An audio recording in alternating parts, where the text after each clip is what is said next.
A very good afternoon to one and all. A warm welcome to you all in the last, that is the seventh day of our E-Shodhyatra.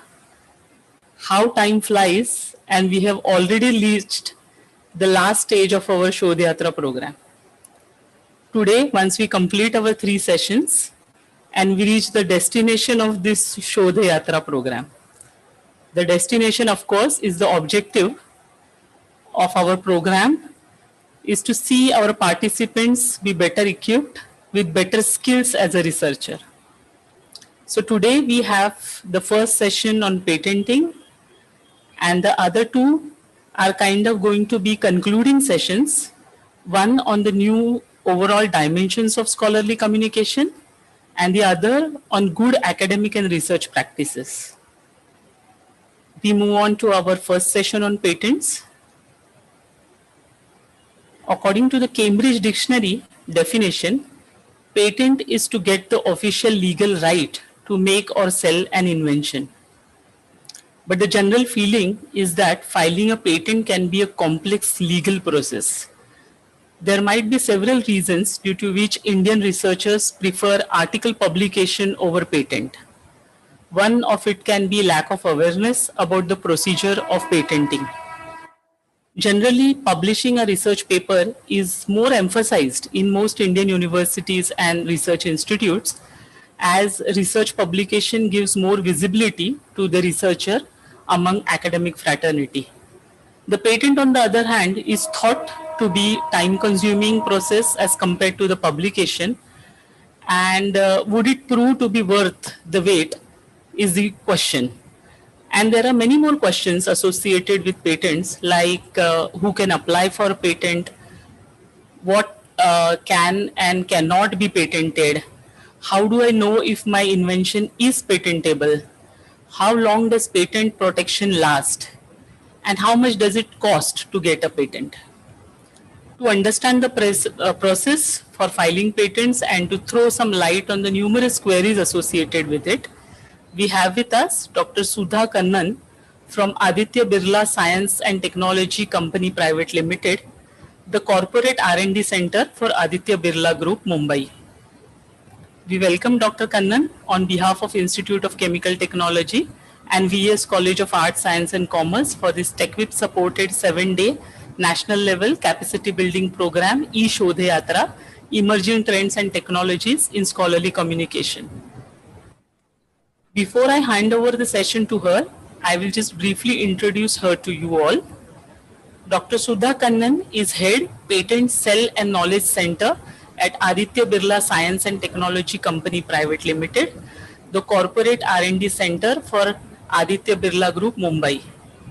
In a career spanning close to 2 decades in intellectual property, patents, retrieval tools have been her area of interest. Beginning a career in pharmaceutical industry, she worked with some of the largest libraries in Mumbai and then moved to the area of patents. Having an information analysis background, patent and information analytics is her area of expertise. She holds a master's degree in chemistry and a PhD in information science. She additionally holds a diploma in patent law and practice and is a registered patent agent with the Intellectual Property Office, India. We once again welcome you, ma'am, and over to you. Thank you so much. There was a lot of introduction, and to put it simply, patent is not so difficult. And, it is just what we think is, complex may not be so complex at all. We need to probably just make that little effort to understand and move forward. And if you have the right guidance, then it becomes far more easier.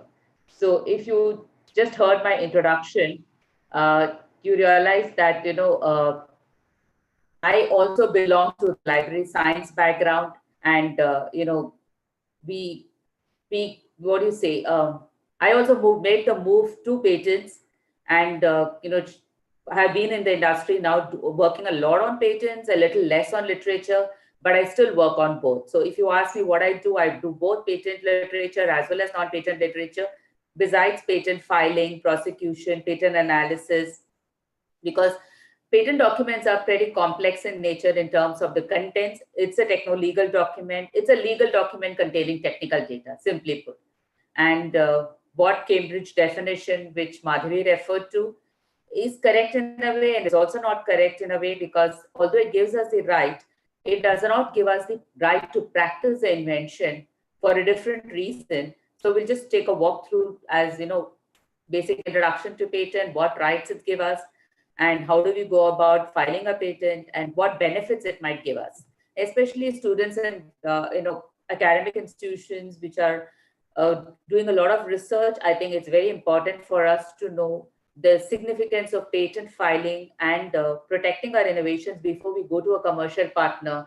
And that gives us a leverage to maybe gain more research funding for us, which is also important at any point of time.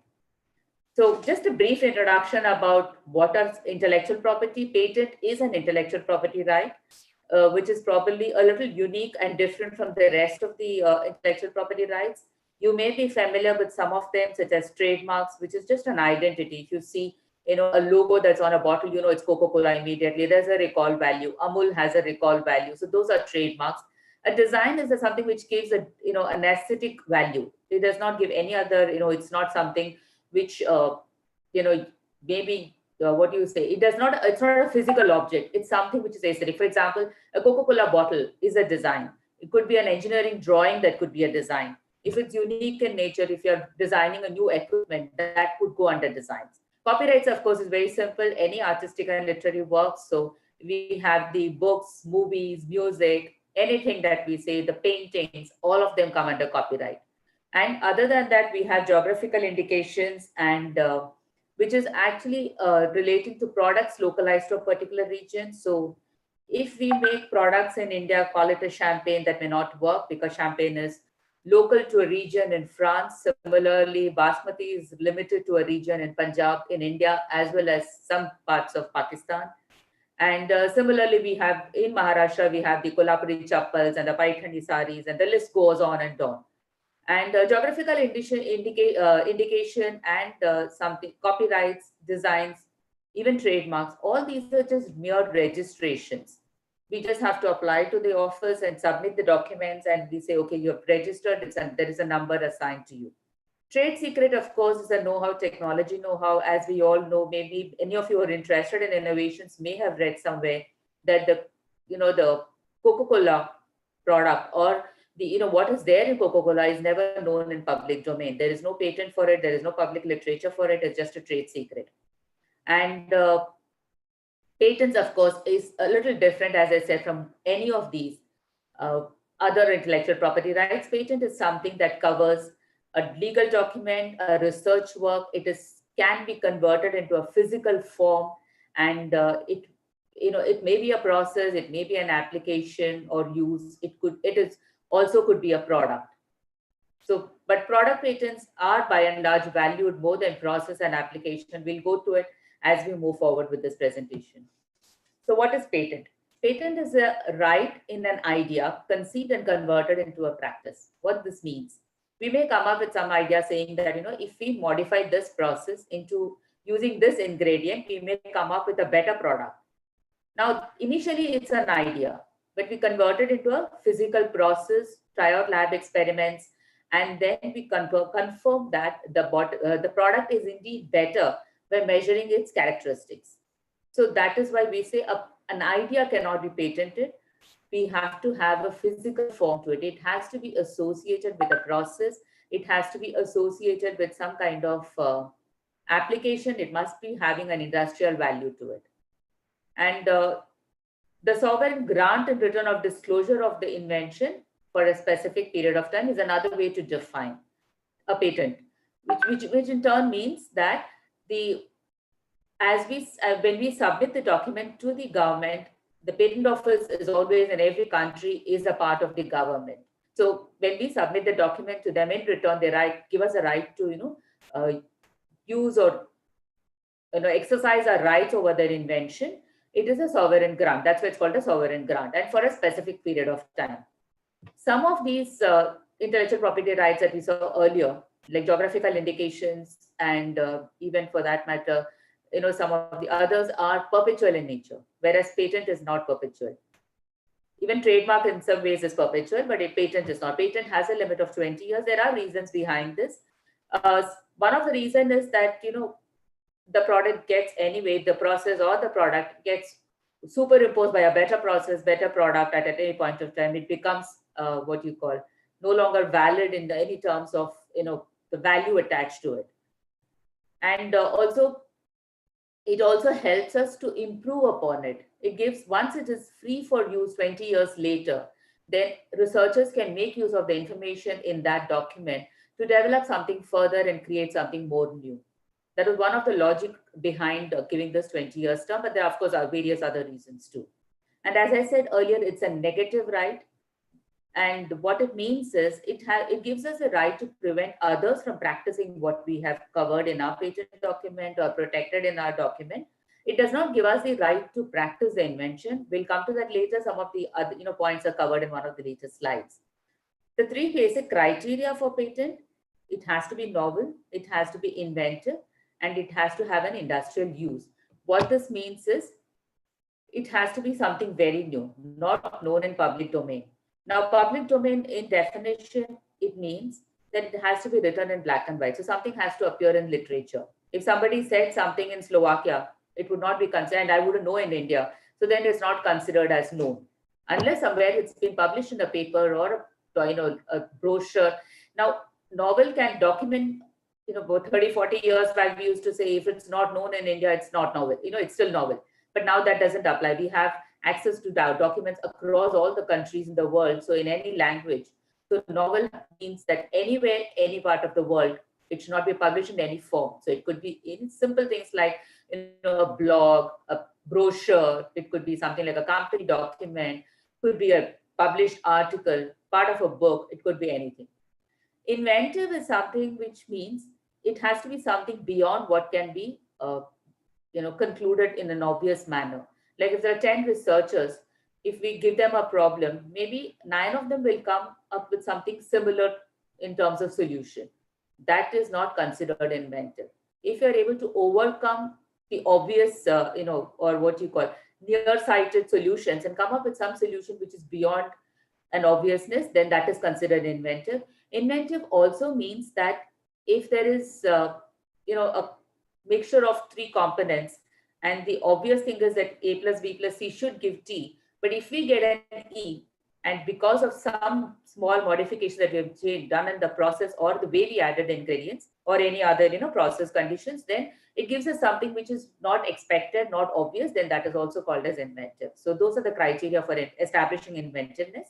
Industrial use, of course, is very simple by definition. It has to have an application in the industry. We do have a US patents and some other countries where you see some really odd patents which have no applicability. I can just quote an example off the hat. It is a snake collar. We have heard of dog collars. We use dog collars. What do you do with a snake collar? But there is a patent on snake collar, which is a very old one, of course, now. Another key feature of a patent is the jurisdiction limitation. As we all know, the laws of a country apply to that country alone, and hence the patent that is granted also is limited by that country to the borders of those countries. So 2 key limitations in a patent are it is valid only for 20 years, and also it is limited by the jurisdiction. So if I file a patent in India and if I get it granted in India, it will be limited. My rights are also limited to the country. I cannot exercise a right in any other country. So as I said, a little more on this. A new, application can be what is new. It can be a process, it can be a product or an application. And non-obvious is, as I said, it should be something which is not easily achievable, something beyond what we can think of under the normal circumstances. Industrial applicability means it could be capable of being made, manufactured, or it can be used in the industries. That is already something that's already existing, something like method of generating electricity. As I said, the criteria for new patent is not be used anywhere, not published anywhere. Not used is pretty obvious, although we write it there, but I think all of us know that, if it's in use somewhere, it's already known. But the key criteria is it should not be published in anywhere, in any form, any language. Now, there is no bar on language or the format of publication. So how a little more deep dive into, what is novelty, which is the first criteria for patentability. It is should not be known before, as I said. What would be a process patent? Because we also study the three categories. So the process patent could be a new reactant which has been used for achieving a product that's maybe already known. It could also be a new process condition. A lot of my examples are related to chemistry because it's simpler to explain. Do let me know at the end of the session if you have any questions on any other technology area. Yeah. So process condition could be a temperature, pressure. For example, if we have a process which is generally performed under high pressure conditions, and if you're able to achieve the same result under room temperature condition, it will still qualify to be a patent because we are achieving something, by tweaking the process, but getting the same result, so which is not obvious. Anything that works under high pressure is not expected to work under normal pressure conditions, right? And similarly, a new solvent system will be more user-friendly or more economically friendly. For example, instead of an organic solvent, if you're able to use an aqueous solvent system, it is obviously considered novel. And an improved method. If you're able to improve the method by reducing the ingredients or the solvent system, by varying the proportions, by having less byproducts, all those will come under process patent. A product patent could be simply a new chemical entity altogether, new formula, new chemistry.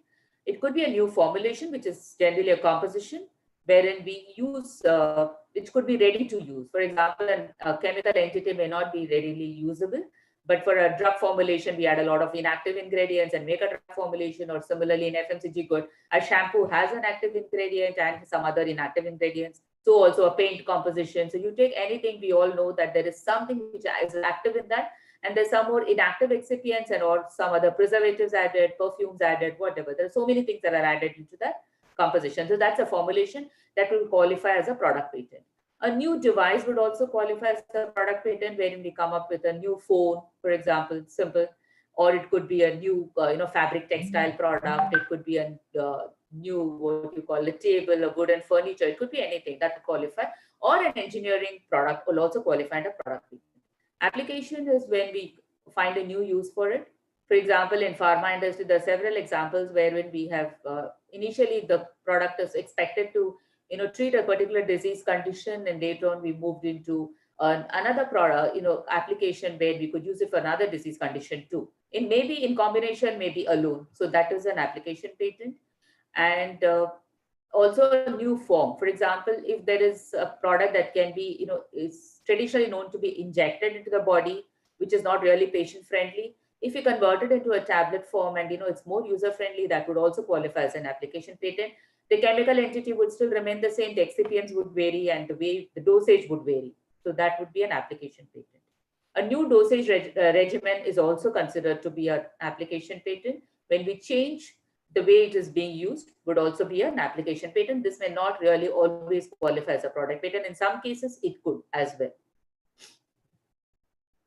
So the next criteria is the obviousness, or the inventiveness, as we call it. It should not be anticipated, as I said, by the subject expert. That is the basic criteria. That's the way patent law defines it. So in simple words, if we knew a product that's made by 3 ingredients and we are expected to have a fourth final product formulation, by merely adding another ingredient which does not change the properties of the final product, is not patentable. But if we manage to remove one of the ingredients, which is obviously contributing to the product, but we still retain the product by tweaking the remaining ingredients, then that is considered patentable. There have been several examples in chemistry and applied chemistry in this kind of process patents. We have seen several being granted across the countries because it is not obvious. Now this comes under obvious, non-obviousness. Replacement of reactant or solvent from same class of compounds is considered obvious. Now this is what we saw first, is just non-obvious, but in this particular case, if you're just changing, for example, an ethanol with a propanol or a ketone, even ketone alcohol sometimes is not patentable because it is expected to behave in a similar fashion. That's what the patent office goes by. I also wish to highlight that different patent offices look at patentability criteria differently. Although the basic criteria remains the same 3 is applicable across the world, but the way they look at inventiveness or the way they look at industrial applicability is different in different countries. For example, In India, software is not considered patentable, whereas in US and Europe, you still manage to get a patent. US is considered to be more liberal than many other countries across the world and while granting patents. Even in this kind of, the chemistry that we're talking about, where we're removing an ingredient, in US is more liberal than Europe or India. Europe is pretty stringent in these regards. The examiner raises a lot of objection when you go with chemistry patents, especially because obviously chemistry being so old, there's always some prior art or the other, and which is pretty close, and we need to overcome those objections. The third example of an obviousness is when there is a two-part reaction and we convert to one-part system. It is still not always considered patentable because we may not be changing anything there. But if we do change, for example, as I said, a two-part reaction, one under high pressure, one under normal pressure, and to convert to one-part reaction, and we are able to achieve it in normal pressure conditions or even at room temperature conditions, that would still be considered patentable. But if we were not to make any change, just convert it all from, instead of removing the intermediate, but we continue in the same pot, it will not be considered patentable. As I said, synergy giving rise to unexpected outcome, is not obvious. So that is patentable. If there is no synergy, and if if the reaction functions the way it is expected to function as reported in literature, any small changes made will not be considered patentable.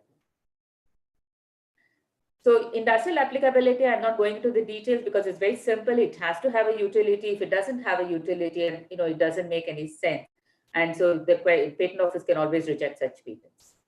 Non-patentable criteria, as I said, ideas are not patentable. It has to be implementable. It has to be converted into a physical format as a process, a chemical reaction scheme, or a product, or an engineering process. Something has to be there in physical format.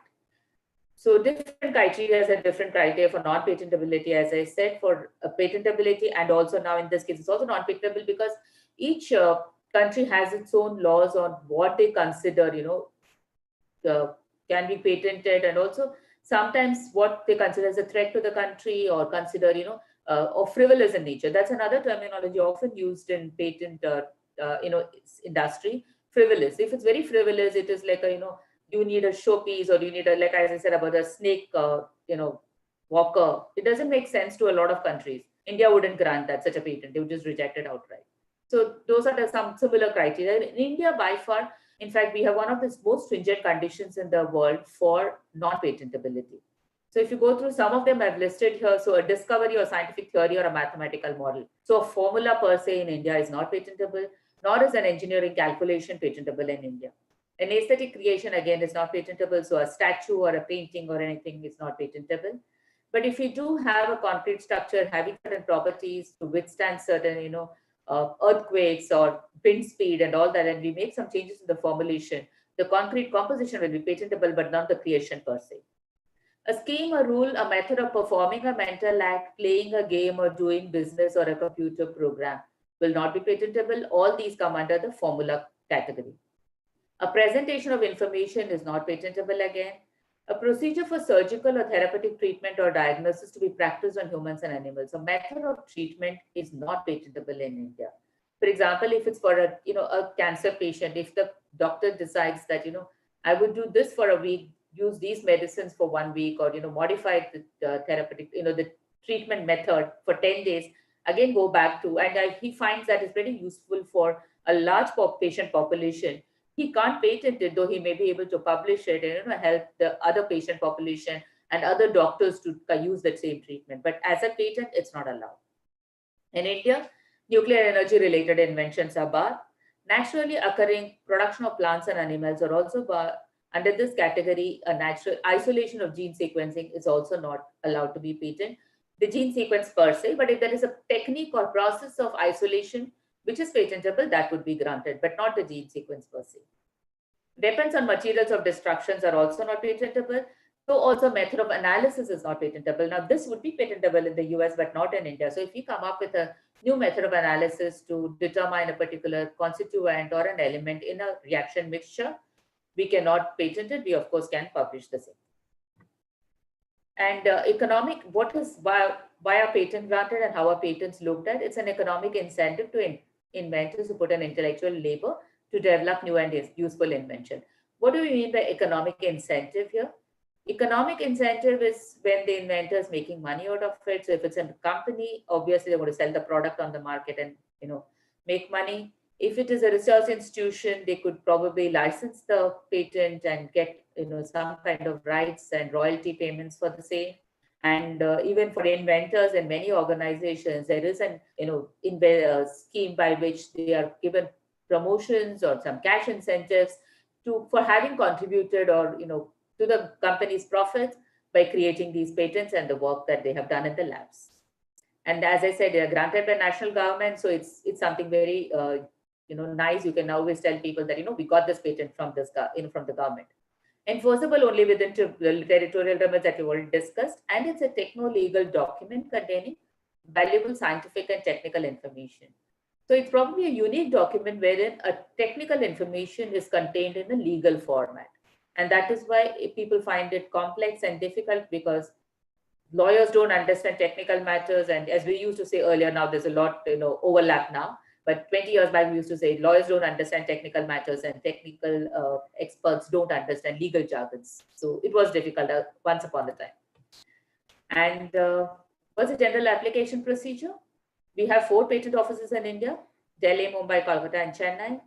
Most of them accept now. In fact, it's been mandatory that it is, we can file anywhere in the country, any of the offices. Online application is accepted for the last 3 years, 3 to 4 years, I think.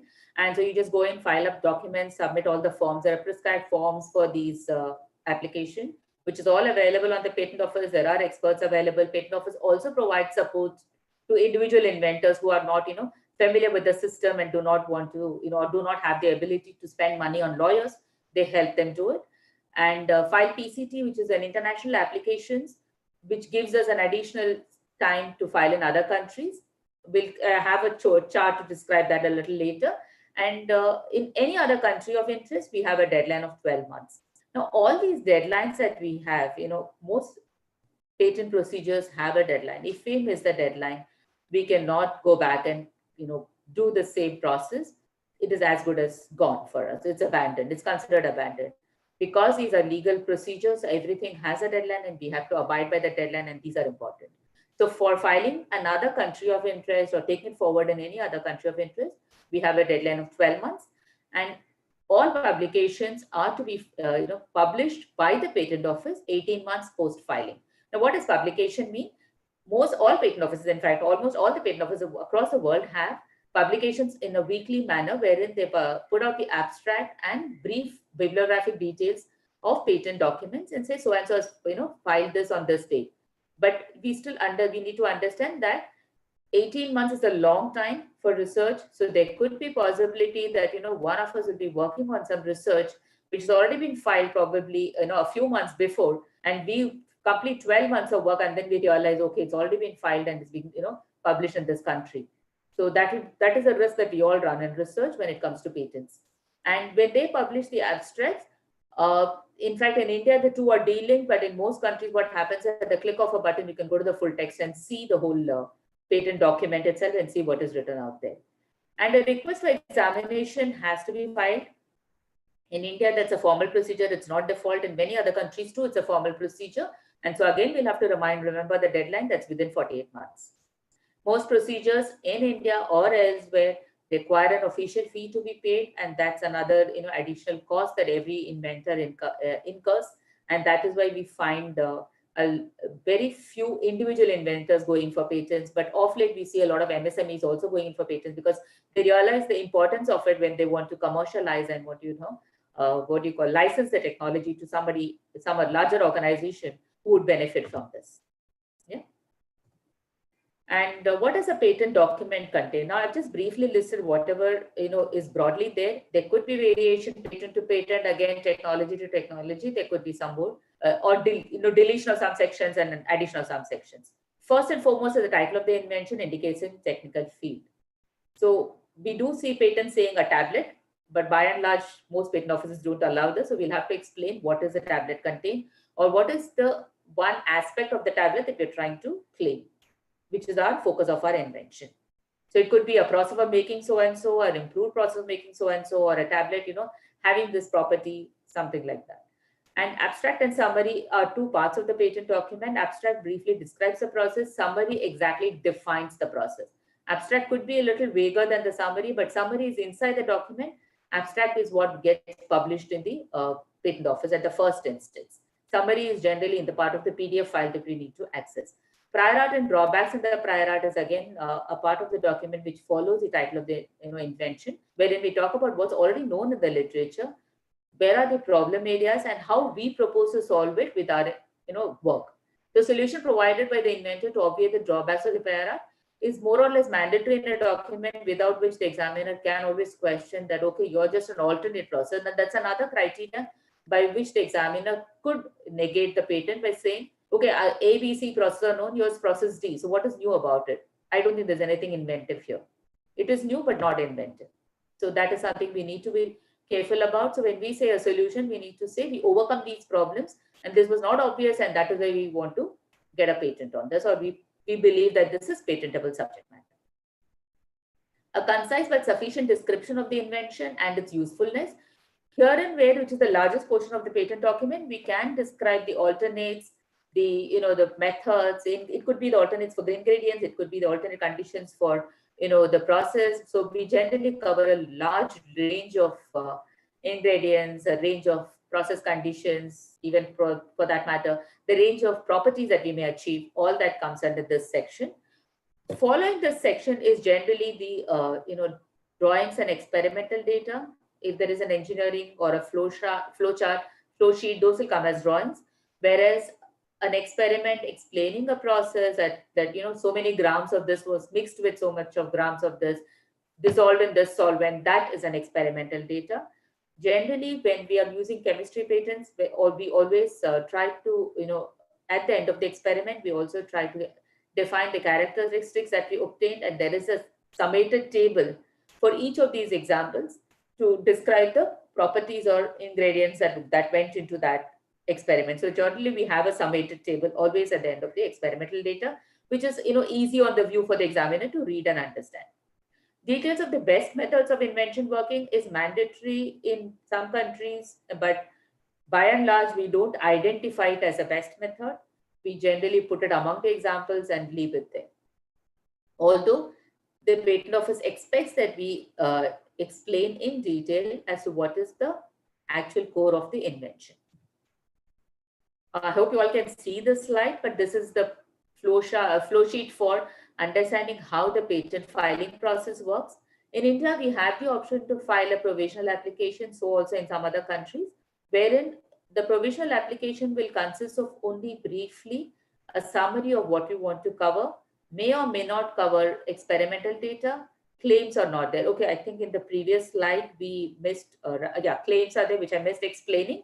Claims is where we actually talk about what we are wanting to claim. So the first claim is generally the independent claim, as we call it, wherein it tells exactly what we want to claim. It could be a process, it could be a product. It could also have a limitation in terms of what is not claimable in the invention, because in process patents, as I said, there could be closed prior art. So when we want to be very clear about what we don't want to claim, we could also put in there. Also, we could put a broad process and we say wherein this is what is important. So that is also possible. That is a limitation claim that we have. And further on, we could put the dependent claims wherein we explain each of the process conditions, the ingredients, the intermediates, everything.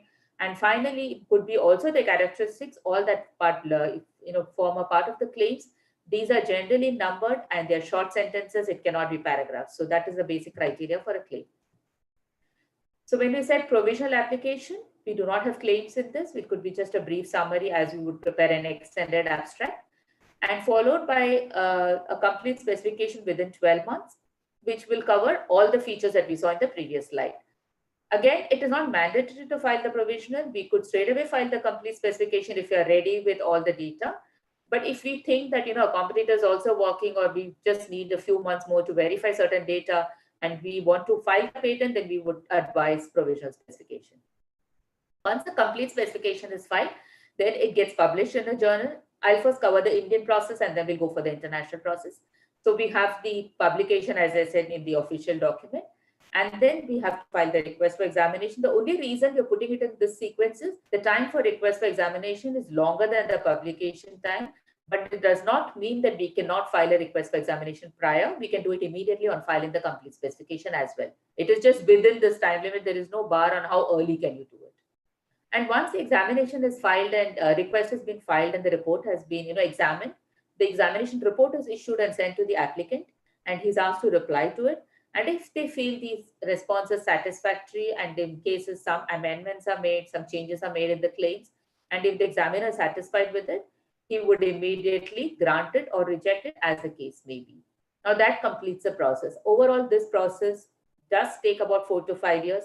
Indian Patent Office has been trying to reduce that time, and we have seen in the recent past national phase applications getting granted in about 2 years' time as well. But there is still a delay, so we have to keep in mind that a patent from filing to grant would take us anywhere between 3 to 5 years. So if you look at the international application, as I said, once you file the complete under the World Intellectual Property Organization, wherein India is also a signatory to the treaty, we can file a PCT application. Now, this is just an application. There is no grant or any such thing. But this document ensures that we have an additional 18, 20 months to file in other countries. So what happens is once we file the application, the PCT also requires us to pay the fee for international search report. That's again mandatory. So what we can do is that we can file the search report once it is received. If we feel we wish to make some changes, we can do it right there, then and there, and then file the amended specification in the countries of interest, or just wait for the national phase application, which we can do, as I said. In all, from the first date of filing to the last date of filing is about 31 months. But again, it varies from country to country. Smaller countries like Luxembourg and all have 20 months from date of filing, whereas India, Europe, and all is 31 months, US is 30 months. So it just varies. So we need to keep that as well in mind when we choose the countries, and we need to be ready with the filings at that time. Otherwise, we will have a problem. We'll not be able to go back and file it. And because it's in public domain, we cannot file a fresh application either, because our own document becomes prior art to us, right? So it can't be done. And then, as I said, the last step is the communication to designated countries, filing in the designated countries, and then follows the same process as it follows in India. The examination fee has to be paid, the examination is done, and then the examination report is received from each of these countries. We have to respond to these and then get it granted. There is also another step which I have not written here, but of course, there is a hearing notice in India as well. Even in US, we have interviews, wherein if the examiner is not happy with our reply, but there is a smaller thing that he wants to clarify, he can call for a hearing. We attend the hearing and explain them what is our invention, and if he's happy, then he would grant the patent, right? Convention application, as I said, is what we file in within 12 months, straight away in another country instead of following the PCT route. This is a little complex, and just briefly explaining. Anybody who is interested, please contact me separately. We will, I'll explain that further. So, okay, now that was for the external process of physically filing a patent. So what do we need to do internally prior to all this? Because that is where the glitch happens. We don't know what to do. We do not know whether it's a patent. We do not know what we have done is, patentable, or sometimes we feel it's patentable and it may not be patentable. Both are possible. And then how do we define what is patentable and what is not patentable? In most organizations and institutes, even in India, I know IITs have it. I'm not sure about ICT or any of the larger institutes, but we do have an IP cell. It could be a business development cell who work with industrial partners and also take care of IP, or it could be a purely IP cell who deal only with IP matters and legal matters. So when we do the lab work, many of the students do not really think about patenting at the first instance. But we do always a literature search. So for patentability, along with lab work, a good literature search is a must, because that defines as to what is already there in the literature and what opportunities we have to file a patent. Now, again, all new matter, subject matter may not be patentable. There could be some bars, which I'll describe a little later, but there could always be a possibility that what we have worked on is patentable and may add value to the institution as well as the inventor. For the institution, if it's like a product that can be licensed, it makes a lot more sense to generate more revenue for conducting further research. For the inventor, of course, it's a recognition and some monetary benefits always. So what do we do? Once we have achieved some kind of, what you call the stage gate in the lab work, and we believe there is something that can be worked on and can be shared with external partners or even for external publication for that matter, please share it with the IP cell or anybody, your professor, whoever is, can help you with this. Please share it with them. Make a check on whether it's patentable, not patentable, even before publication, because publication also becomes a prior art for you and is considered a public domain information, right? So once the IP cell receives it, they may sit with you and ask you more data on what you have done. They may need experimental data. Please share it with them, because I've also come across situations early in my career where scientists have refused to share data, saying that no, this is confidential. I used to tell them that if you don't share with me, how will I even search? It's not possible, right? So you please share all the data with them. Give them the reasoning also why you thought of this, because that helps us in establishing the patentability. Also on how to write the claims. Because once we have the logic behind what you have done and the actual process, a patent claim is actually, in a way, a nice story that's written around your invention, and that has to be well written for it to be granted. So be clear about what you're doing. Share all the details with the team, right? And once that is done, then as I said, they may still come back to you for more discussions, more meetings, and then we define the scope of invention. That this is what is patentable, what is not patentable. Okay, this is known, that is known, but we do see a potential to patent this particular aspect of your work, right?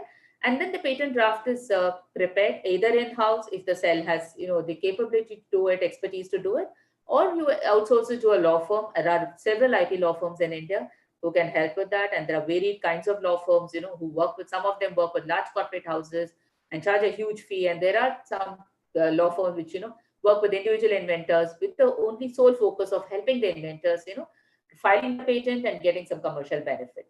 So once a patent application is filed, then it follows the same process, which is mentioned in the previous slide.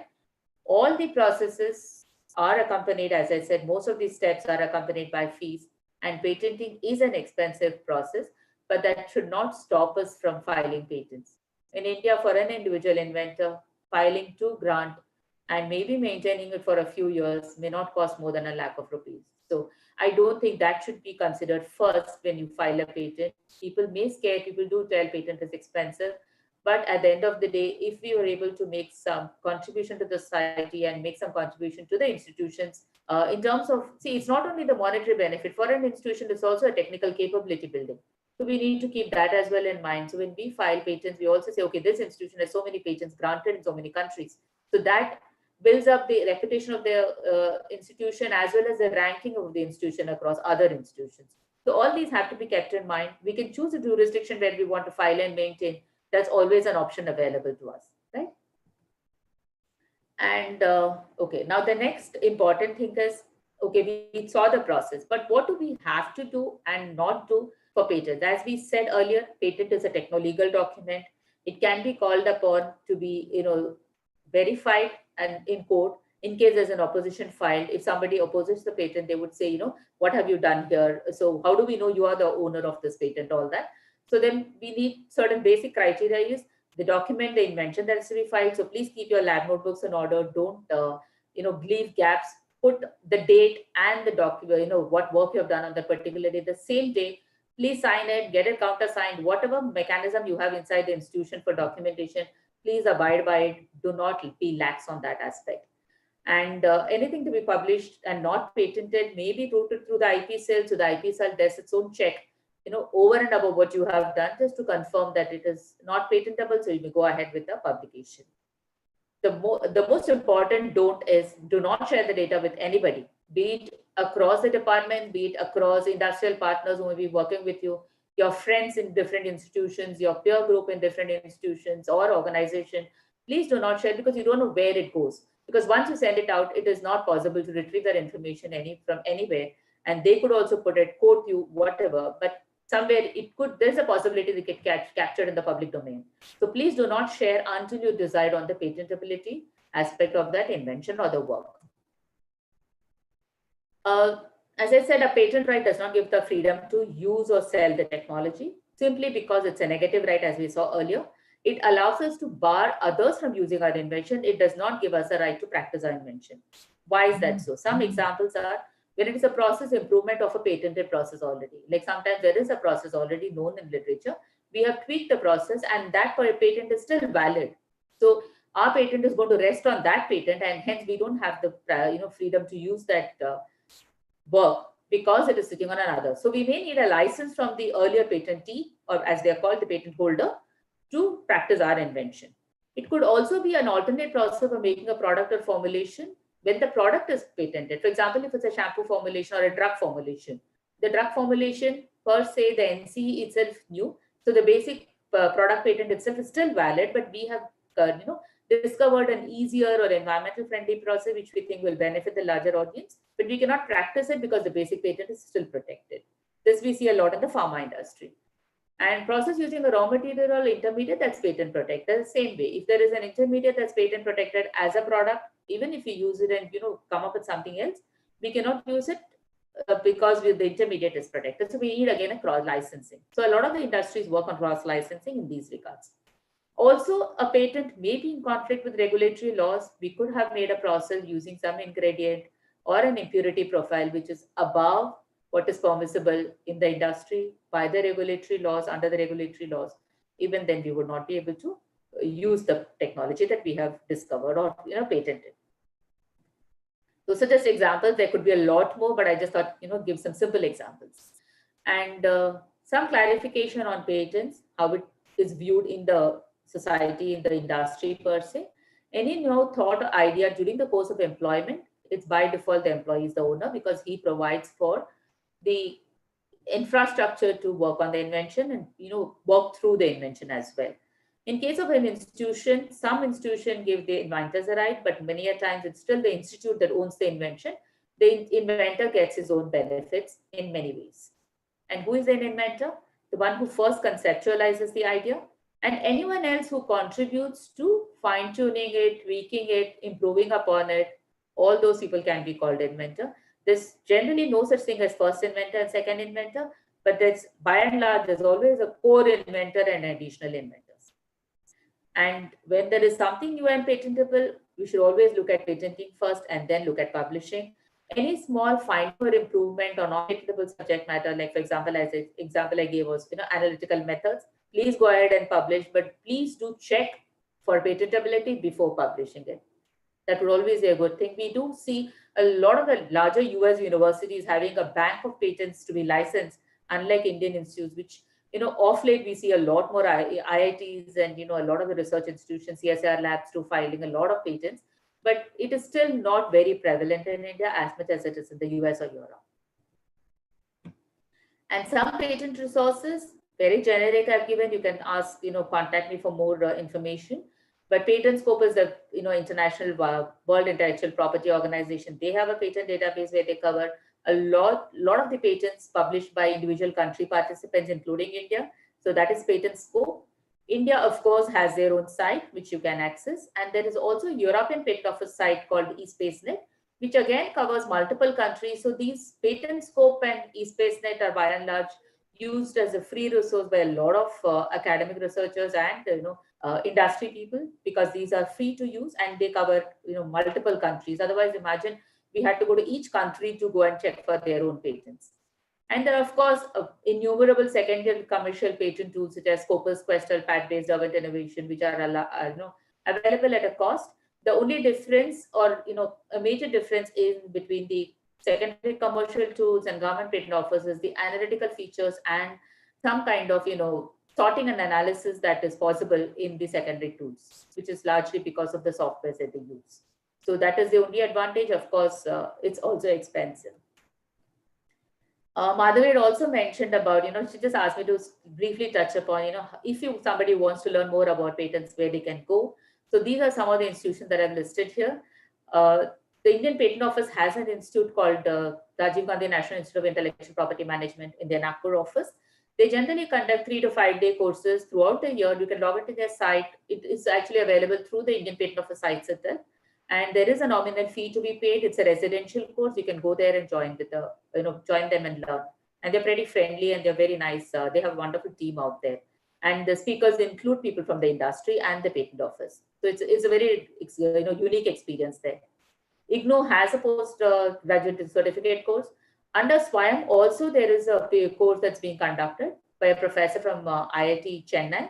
And the next course is scheduled for Jan 2021. If you go into the Swayam site, you get the details of this course. There are also, of course, innumerable private organizations, even some patent institutes and bodies who conduct certificate and diploma courses. And quite a few of the national law colleges also conduct courses, but many of these are residential courses. IIT Kharagpur, of course, has a master's course that's only for engineers. So you need to have a basic engineering or science degree to do the master's in IIT Kharagpur. And WIPO, of course, as I said, they are the governing body for intellectual property across the world. And so they do have a lot of free online courses, DL series as they call them, or yeah, D series, I think. DL 101 is a basic course wherein it is not chargeable. You can know the basics of intellectual property, and there are some advanced courses which are charged. But again, as a developing nation, India, the fees for India is lower. So they are actually very useful, and I myself have done quite a few of them. I would encourage whoever is interested, please try WIPO, please try patent office courses. These are really useful, and it's very easy to go undergo these courses. As I said, many courses require a background in science and engineering or law. In India, to be a patent agent, to qualify, you need to have a science background. So those are some of the basic criteria which have been introduced by a lot of countries just because, although it's a legal document, it needs to have a basic scientific knowledge. Yeah, that's about it from my end. Thank you so much.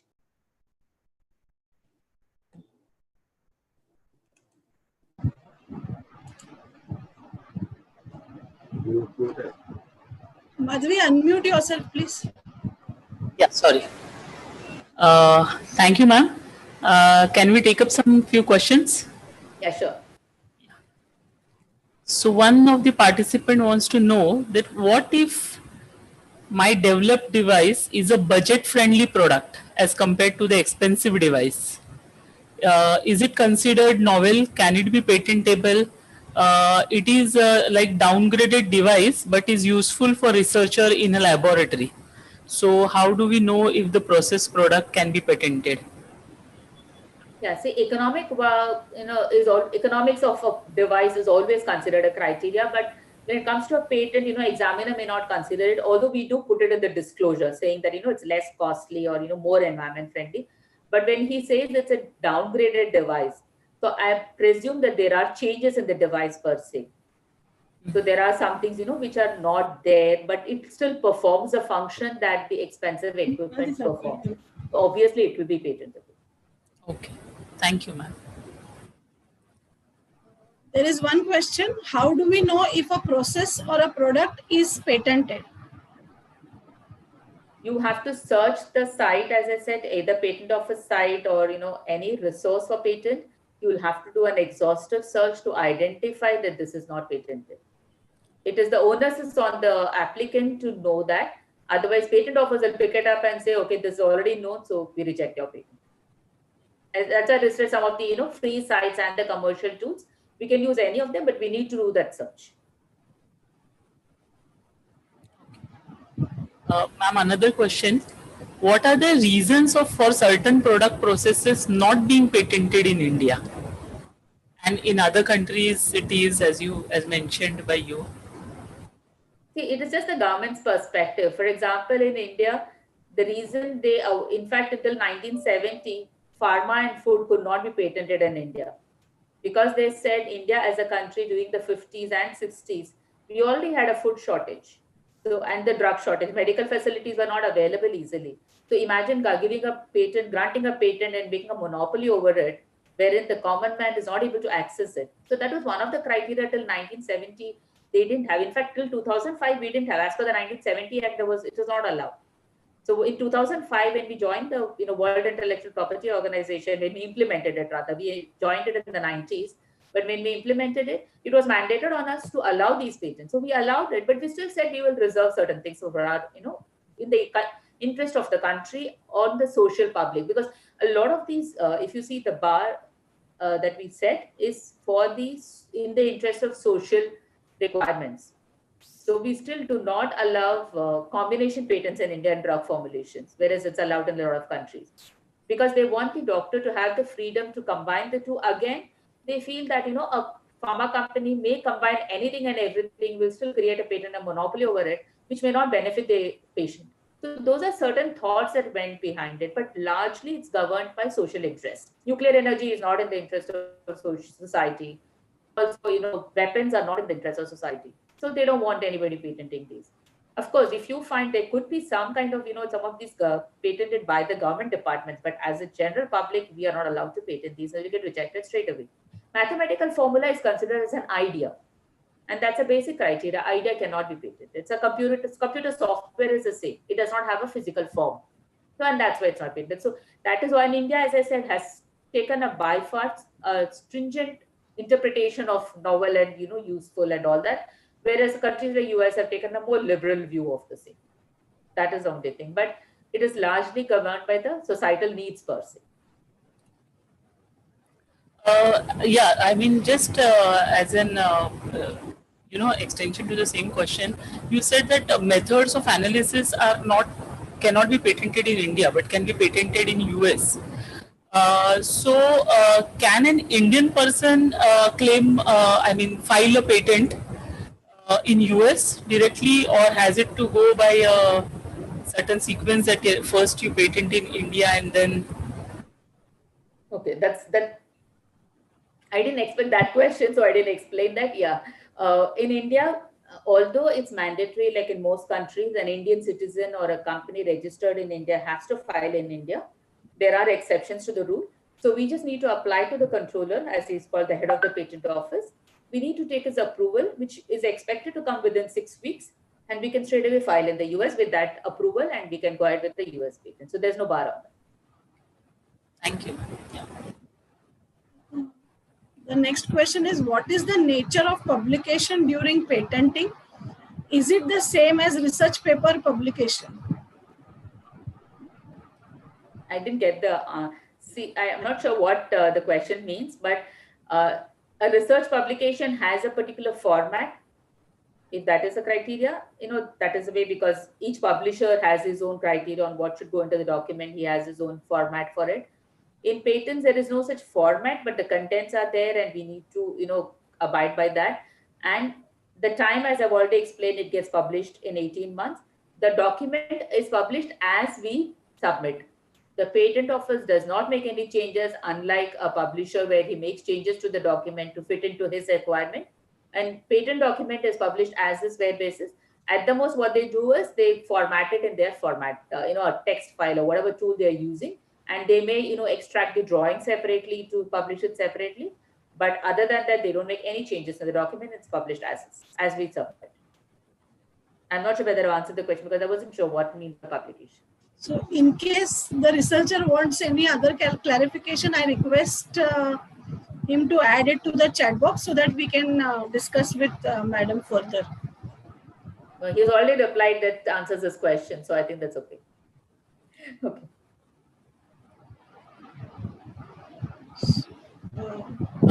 Yeah, there is one question why diagnostic method is not patentable, like to be used in diagnosis of cancer, etc.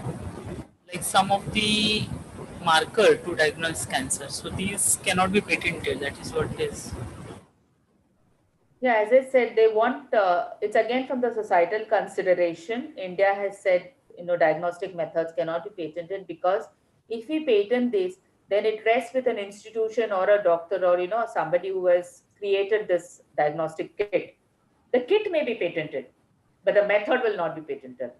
In India, there's a distinction. The kit may be still, as a device, it will get patented, but the method of, diagnosis will not be patentable. Again, from the societal consideration, because as it is, we have difficulties in accessing medical facilities. So if it's limited to a particular institution, then imagine the others will have to pay a royalty to him every time they want to use it. They want that access to be available to all, and that is only condition. But the device per se, like we have the GE medical devices being sold in India, so many different, things are, sold. I think there's another question. She's asking whether kit is not same as the device. Yeah. Diagnostic. Yeah, because diagnostic is a method. A kit is a physical form. Like an MRI machine can be patented, but method of interpreting the MRI data will not be patentable. Because there is some engineering part, there is something that is being done, there's something new which puts out a new set of data. So it is, a patentable, but it is not possible to patent the method only because they want it to be accessible to all.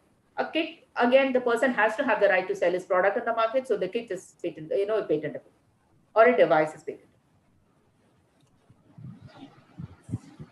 There is one question. What are the opportunities to make a career in the field of patents?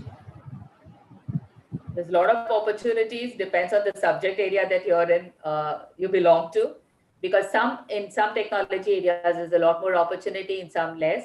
For example, in a commodity industry, there may not be so much opportunity. But if you look at pharma or software, there's a lot more opportunities. And also, I think now a lot of chemical industries are also looking at huge patenting activity. So then it becomes, there's a lot more opportunity to do what you want. Again, there are two types of opportunities available largely. Of course, there are more people also working in patent area, but it's generally the corporate sector, who actually file the patents, and the law firms, IP law firms, who work on procedural aspects of patenting, doing work for the clients. Of course, there are, as I said, a lot more people who are doing it, like even financial experts need IP as a part of the financial report. So there are IP opportunities there as well. But you have a lot of institutions, and basic, as I said, criteria is you need to be a patent agent in India at least, and you need to have at least one subject background, and many of them prefer a PhD these days. Yeah, there's one question, ma'am. Can you please suggest, should an early researcher go for patenting, if at all possible, or publication first? And secondly, he wants to ask that I would also like to ask, after patent duration is over, can others claim onto it?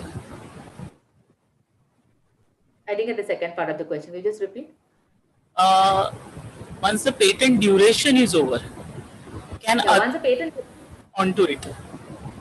Yeah, once the patent duration is over, the patent is free for everybody. We can use the technology, what is covered there. We can also make improvements upon it and file a patent again and own the right to it. So after 20 years, it's just like any other literature document. And what is the first question that you asked? That an early career researcher should go for patenting first or publication first? It depends on the kind of work that he's doing. So it does not have any correlation with whether he's an early researcher or he's just, 5 years into research and he's going to complete his PhD or postdoc work. That is not really any, of any value there or any consideration there. It is more about what actually is being done there. There could be an early researcher who comes up with something really new and inventive, and it needs to be protected. It could also be possible that, a good research is just a good research and nothing patentable there. That's also possible. So it's a call that we need to take, Dave, depending on what value we see there as, patentable or not. Always seek help from the team. That's what I would advise. Don't take a decision. Always take help from others. The next question is, can new research approach with existing methods will be considered for patent? When it is said that innovation or inventions are patentable, can you help with some new case or case study in this discussion? Now, I can't remember offhand any case study, but if what do you mean by new research? What's the first part you said? New research? New research approach with existing methods. Can that be considered as patentable? New research method with existing, new research approach with existing methods. It's a little, play of words there. There has to be something tangible. Then it is not possible. If it's something like, if you just merely change the sequence of addition and you call it a new research method because it's easier to handle the chemicals that way, but in essential, it doesn't make any impact on the existing process, then it is not patentable. So it's a little, it's unclear the question. The question has to be more clearer, but the point is that you need to have some tangible change in the process, without which it's not patentable. It's one question which is related to copyright. Are copyrights also time bound, and what happens to the copyright if the copyright owner does not exist after some time? Well, that's very common. The copyright owner is not going to live forever. But yeah, but generally it is set 60 years after the lifetime of the author. That is the copyright, leave. So if we have the old classic novels that we read all the time, we've read since childhood, or a movie made in the 1930s may not be copyrighted unless they have sought protection under some special condition, which is very rare. So in fact, today adaptations of a novel or a book written in 1800s is it's really possible, but at the same time, adaptation of a movie made in 2000 or 2010 is not possible. So it is generally set 60 years after the lifetime of the author. Even if you want to use it during that period, you can pay a royalty and use it, but you need to take the permission from the author, or if he's not alive or if he's no more, then from the family. Thank you. Any more questions, Meghna? Yeah, in continuation to the copyright question, there is a question: is copyright renewable? No, there is no such thing as renewable copyright. Trademark you can do perpetually, you can keep renewing and maintaining it. Like for example, Tata Sons, the Tata logo is almost 100-year-old, so they have been renewing it. So every 10 years as a procedure we have to pay and renew it. But in copyright there's no such thing.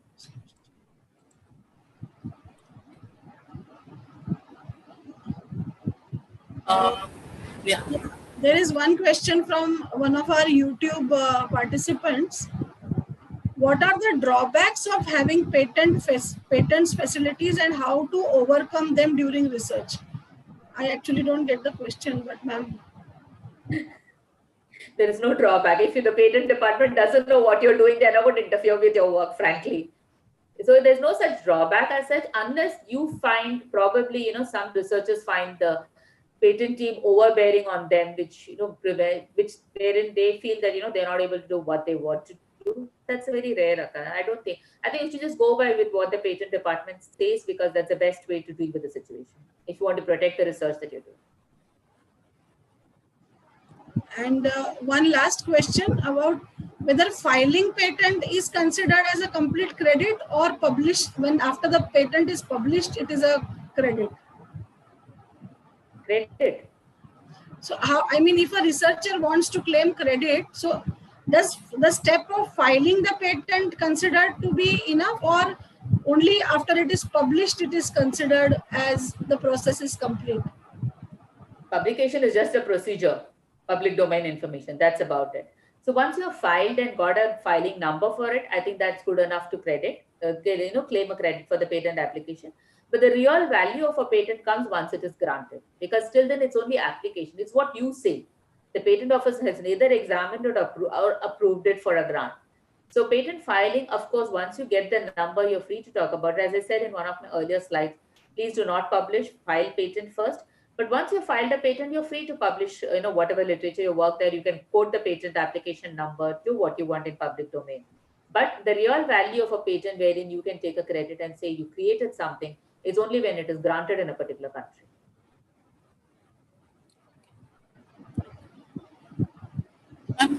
Can you? Okay, there's one more, I think, question. Is it possible to throw some light on open internet resources using for courses? I think this is to do with the copyright. I didn't get the question. It's like I suppose that the participant wants to say that something is picked up from the internet, which is open source. Then is it? This is, I think, more related to the copyright part. So then, is it any infringement of copyright or something like that? As long as we quote, see, whether it's open source or, a copyrighted source, as they say it is still owned by the author. A publisher will say it's copyrighted by him. But an author, once he puts it out in a blog or an open source or his Facebook page, even for that matter, it is something that he has written. So obviously, copyright is by default, unlike patent or trademark where you have to apply and register it. Copyright is by default. Once you create it, a painting doesn't need a copyright in that sense, in a formal manner. But you cannot, just rampantly pick it up from there without quoting the source. You need to mention that this is, authored by so and so, I picked it up from this. It's like any other bibliographic reference that you give in a document. You need to quote the author. Of course, in certain copyrighted cases, they would also debar you from, bar you from using that information. And there are, we see often publishers saying that you can't pick up the abstract verbatim, you can't use it in your work, or you can't publish it elsewhere, for other newsletters that you may create. So there are other rules that apply. And we know that as librarians, how we can extract information. So as far as the research is concerned, for academic purposes, by and large, they do not make an issue of it. If they quote somebody or pick up some extract from some part of the document, but you need, as a matter of default, please, state from where you picked it up and who was the source, and do give a link wherever possible.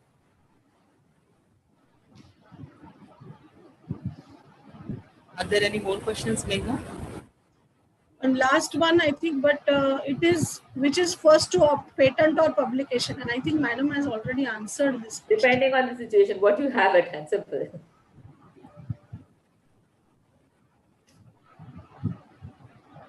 Thank you so much for giving me this opportunity. It was nice interacting. So hopefully I've clarified some basic things. Of course, Madhavi and they have the email ID and contact details, so you can just get in touch with them and they will, contact me, or Meghna or Madhavi can also share my email ID, so no problem. Yeah, thank you so much. So we thank you very much, Madam, for an extremely systematic presentation. And you have actually enlightened us today, I would say, on the subject which we had very less, or I must say absolutely not much information. So mostly because of ignorance, and I think fear because of ignorance, majority of the researchers generally don't even try to make any attempt towards patents or patenting. But this session has truly made us all more aware and has actually educated us on the process of patenting. Beginning with the right from identifying if the work is patentable, if yes, how do one go about it, and the intricacies of the process, and finally, how do you maintain this intellectual property. All this was very well covered in the session. Queries by the in the participants' minds were also resolved, doubts were cleared. Thank you once again for such a detailed presentation, ma'am. Thank you very much. Thank you so much for this opportunity. Thank you.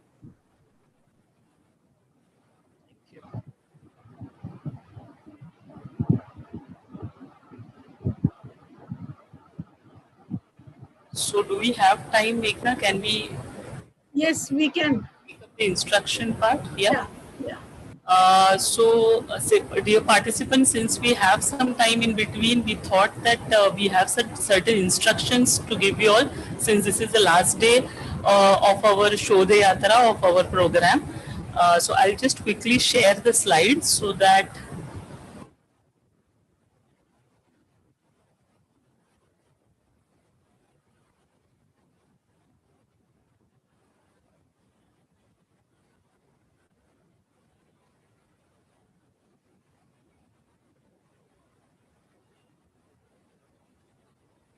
okay. So just a few instructions. You have already attempted the first evaluation test. We have received your answer sheets. So now the second evaluative test will be sent on Sunday, that's 6th December. This is also going to be similar to the first test, evaluation test that you all attempted. And the score for the first test will be released on 5th December, that is tomorrow. And just wanted to say that if you, the first test had 31 questions total, but we are going to mark only 25 out of it. So it's like 25 correct answers, or it will be that the score will be out of 25. So out of 31, if all 31 are correct, that means you get 25 marks. That's 100%, And if you have attempted instead of 31, if you have just the correct answers were 25, yet you are going to be marked as 25 out of 25. I think I'm clear about it, that though there were 31 questions in the test, it will be, the score would be out of 25. If you have any doubts about it, just put it in the chat box. Then the overall feedback form for the entire program. You have been getting feedbacks after each session, and at the end you will get an overall feedback of the total entire program. So that also will be sent to you before 28th December, and please fill it up and submit it on time. So that this will be done after compiling of your attendance and scores of evaluation test, and then this feedback form for the entire program will be sent to your. So please see to it that you fill up this feedback and send it back to us on time. Certificate of the program will be sent to all the participants, but who have like prerequisites, whatever we had asked you all for, the attendance, the test, whether the person has attempted both the test, there is more than 80% of your attendance. And after checking all this, before the end of December, we'll distribute the certificates to you. Of course, it will be an e-copy and you'll receive it in your email. All the communication will be through email and WhatsApp group that has been created. So we are going to keep this WhatsApp group till actually you get your certificates. The website for the program, here I've mentioned the website, it's a Google site. The link was already sent to you all many times through email, so we'll again, when we send our next test link for you all, that time also we'll mention the website address as well. So that will be continuously updated and will be accessible to you throughout. So if you have any kind of doubts, if you want to see any of the session again, you can go to this site. All the YouTube links are also available, which are in each of the session are available on this website. So if you have any kind of if you want to go back and have a look at the session or have any kind of doubt about, please go through this website. You'll find the links. You can go through the sessions once again. Plus, in case you need to give any feedback or suggestions to us, our email ID is here. That's ICT and VESASC. That's VES College of Science, Arts and Commerce @gmail.com. I repeat, ICT and VESASC@gmail.com. So on this email ID, you can send us any kind of your queries also can be handled on this through this email ID. And if you want to give any specific feedback or suggestions, please feel free to write to us on this email ID. I hope that I could make things clear. If you all have any doubt, please let me know in the chat box. Please let us know in the chat box. I'll keep this slide open for some time.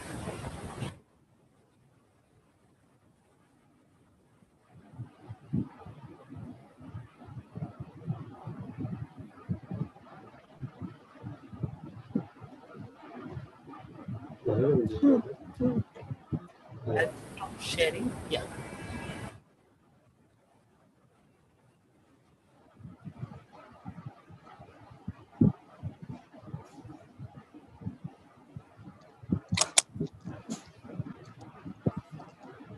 Moving on to our next session for the day. Till recently, scholarly communication was equated with publication of journals and monographs, a process that could be clearly distinguished from other communication practices. As scholarly communication practices are transformed by network communication, new models have come into practice and are relevant to the transformation. There is an evolution in the scholarly record, and now we come across several new forms of scholarly communication. Novel formats of journals like data journals, video journals, mega journals, the concept of open peer review, post-publication review, research data management, open citations, and many more. To know more about all these dimensions, which are novel in scholarly communication, we have Dr. G. Mahesh, an expert who heads the Science Communication and Dissemination Directorate at the CSIR. We welcome you, sir. I would now like to introduce Dr. Mahesh to the participants. Dr. Mahesh is a senior principal scientist with the Science Communication and Dissemination Directorate at the CSIR. Previously, he was the head of the Information Resource and Media Division at the CSIR NISCARE, that includes the National Science Library, ISSN, National Center, South Scientometrics, etc. He is also a professor at the Academy of Scientific and Innovative Research, where he teaches science and technology communication. He has published several research papers in national and international journals, including journals such as Scientometrics, Libri, Program, Electronic Library, and so on. In the past, he was also the project leader of National Knowledge Resource Consortium, a mega project that facilitated access to science and technology information resources at the CSIR and DST labs. He was also the National Focal Point Coordinator of the SARC Documentation Center. He is the Fellow of the Society of Information, IFLA ALP Fellow, and also has served a stint at the Edinburgh University as a Commonwealth Professional Fellow. He is currently the editor of Annals of Library and Information Studies and is the editor-in-chief of Polnet Journal of Scientometric and Information Management. On behalf of the ICT and VES College of Arts, Science and Commerce, we welcome you, sir, for this session, and over to you. Okay, thank you so very much, Dr. Meghna, for the generous introduction. Although there is a small correction in what you said, I think I should correct that upfront, which is that I'm not really the head of the Science Communication and Dissemination Directorate. I'm attached to the Science Communication and Dissemination Directorate at the CSIR headquarters. Okay, all of us know what the title of the talk is, and also Dr. Meghna Sanjeeva here has given a brief about what are the when we talk about scholarly communication, some of the aspects that entail in scholarly communication that has been mentioned by Dr. Meghna. So I can see that this is back-to-back session. I think you were, I see about 75 of us connected to each other here. And I guess you've been glued to the screen for the last couple of days, and definitely since afternoon without a break. I don't know how the other sessions have really gone, although I looked at the very interesting session of the inauguration with Dr. Gagandeep Kang and Professor M. Sharma, who had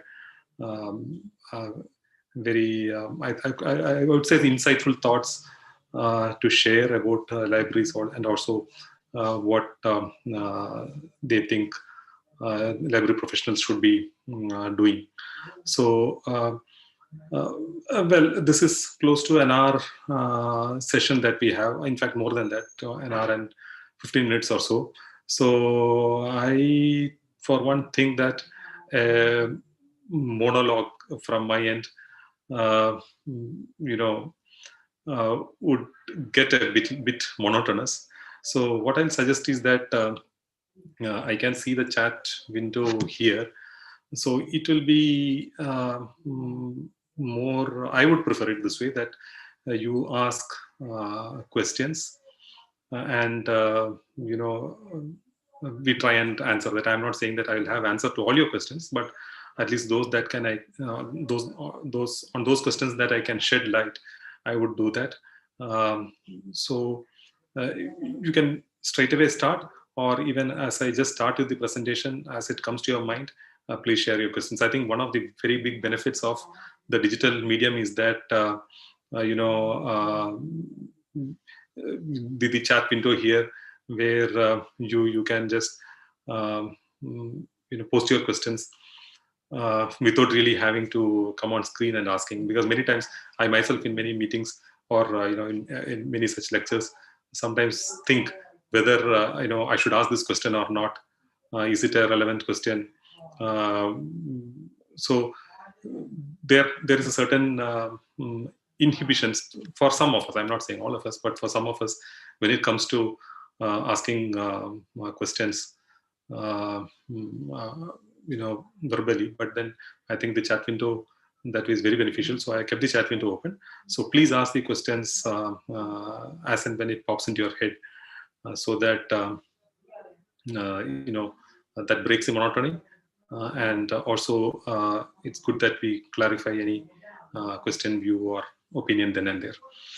Okay, so with that, what I will do is like probably what others have been doing, share my screen. I should, yeah, okay. So there we go. Yeah, I'm sure that my screen is visible to you now, because I have been reduced to a little box there. So yeah, so that is the title of the talk, about which there was some mention made in the introductory session as well. So we are going to talk about scholarly communications, and straight away let's jump into the topic. Now, when we talk about scholarly communications, I would equate that with journals. Okay, so sorry, yeah, so equate that with journals, because there can be other means of scholarly communications. For example, a presentation in a conference. When you make a presentation in a conference, that is also scholarly communication. But I think the most important medium of scholarly communication that has been there for a very, very long time is research journals.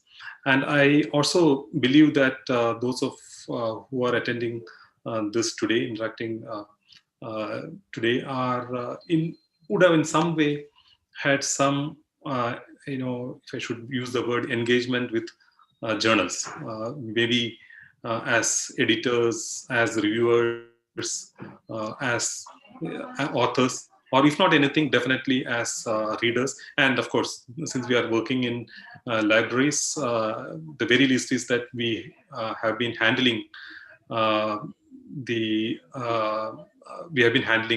journals. So so is this chat window also available? Should I, or is it my presentation that is available? I kept the chat window open. Maybe I'll push it to the side. I don't know. I hope my chat window is not visible to you. I kept it on open on the screen. Only the PPT is visible. Okay, wonderful. So okay, so but then yeah. So we have been using scholarly journals, or as I was saying, we have been in some way associated with scholarly journals in one way or the other. So the opening remark, which is something that all of us know, which is that research journals is the most important and prevalent medium of scholarly communication, and there is, I think, no doubt in any of our minds about that. And it's also a medium that has been around for these many years, around 350 years. This medium has been around, and where people have been exchanging scholarly information, communicating research findings through research journals. So it's a very well-established, credible medium. And all of us know about a little history. I'm sure I did not explain it to this audience, but then by way of introduction, and just to be put things in perspective about the, when we talk about scholarly journals. Now, this is a medium that started, the first journal came into being in 1665. All of you would know that the Philosophical Transactions of the Royal Society came into being in 1665, and the journal Scavens the first two journals. And thereafter, there has been a growth of journals. It has been growing in the first initial decades, or even I would say the initial 100, 200 years rather slowly. And then, since the last century, the growth of journals have been much faster. And in the recent years, we have seen a very speedy growth of research journals being published in large numbers. So much so we know that the two journals in 1665, two database like Scopus, which all of us know, indexes approximately about 40,000 journals. And there are many more journals other than these 40,000 because many of the other journals are not indexed in Scopus or any of or the other indexing citation indexing databases. Of course, you have other subject-specific bibliographic databases which would cover a larger number of journals. But then we can very safely say that we have around 40 to 50,000 journals, research journals. Although we are not including other kinds of serials or also many of these mushrooming so-called predatory or questionable journals, we don't include that. If one were to include all those also, then the numbers would be much more. So we are talking about a large number of journals here, and today we are talking about the new dimensions, isn't it? So which clearly means that there is something new happening in this space of scholarly communication and the medium of scholarly communication, which is the research journals that we are talking about. So when we talk about new dimensions, I would like to address these new dimensions at two levels. So what I mean by two levels is, one is the process of communication itself. So most of us, or many of us, would know, because I do not have a pulse on the audience, so maybe all of us have an understanding of the process of scholarly communication, which is, right from the research work that is done to its publication in a journal. Okay, so that we call, so it goes through a series of steps, isn't it? Right, beginning from the process of literature review, then doing the research, and then writing the research, submitting it to a journal, the peer review, and all that, and eventually publishing the article in a journal. So that is the process of communication. So in that, the process of communication, what are the developments, recent developments? That is one level. And the second is at the access of these research journals. This is something I'm sure which all of us would relate to, probably better, because in the libraries, we have been handling research journals, and probably many of us in this group would have seen an era when journals, more number of journals were in print form, and now we are handling electronic or online journals. So that transition, I think most of us in this room have seen, and we continue to handle both now, isn't it? Print as well as the online journals, and many of us are aware about the various, to use the word, dimensions when it comes to subscription or licensing of these content. So there are some things happening there. So we will talk about that as well. So these are the two levels at which I'm going to talk to you. Now, let me also tell you right in the beginning that it is quite possible that in this span of time that we have, it may not be possible to cover all the new dimensions, or it is also quite possible that I might have left out some dimension which I, as per my perception, I thought that was not is not very significant, but for certain other speakers or researchers, maybe that might be an important consideration. So that is also quite possible. So the point is that this may not be comprehensive. So there might be more dimensions than what I am going to talk about here today. So first dimension, I think all of us would agree that has brought about a change in both the process of scholarly communication as well as the way we access information is open access. So, I wouldn't do justice if I didn't talk about open access, although I'm quite sure that this is again a topic that is quite familiar familiar to all of us. So open access has definitely,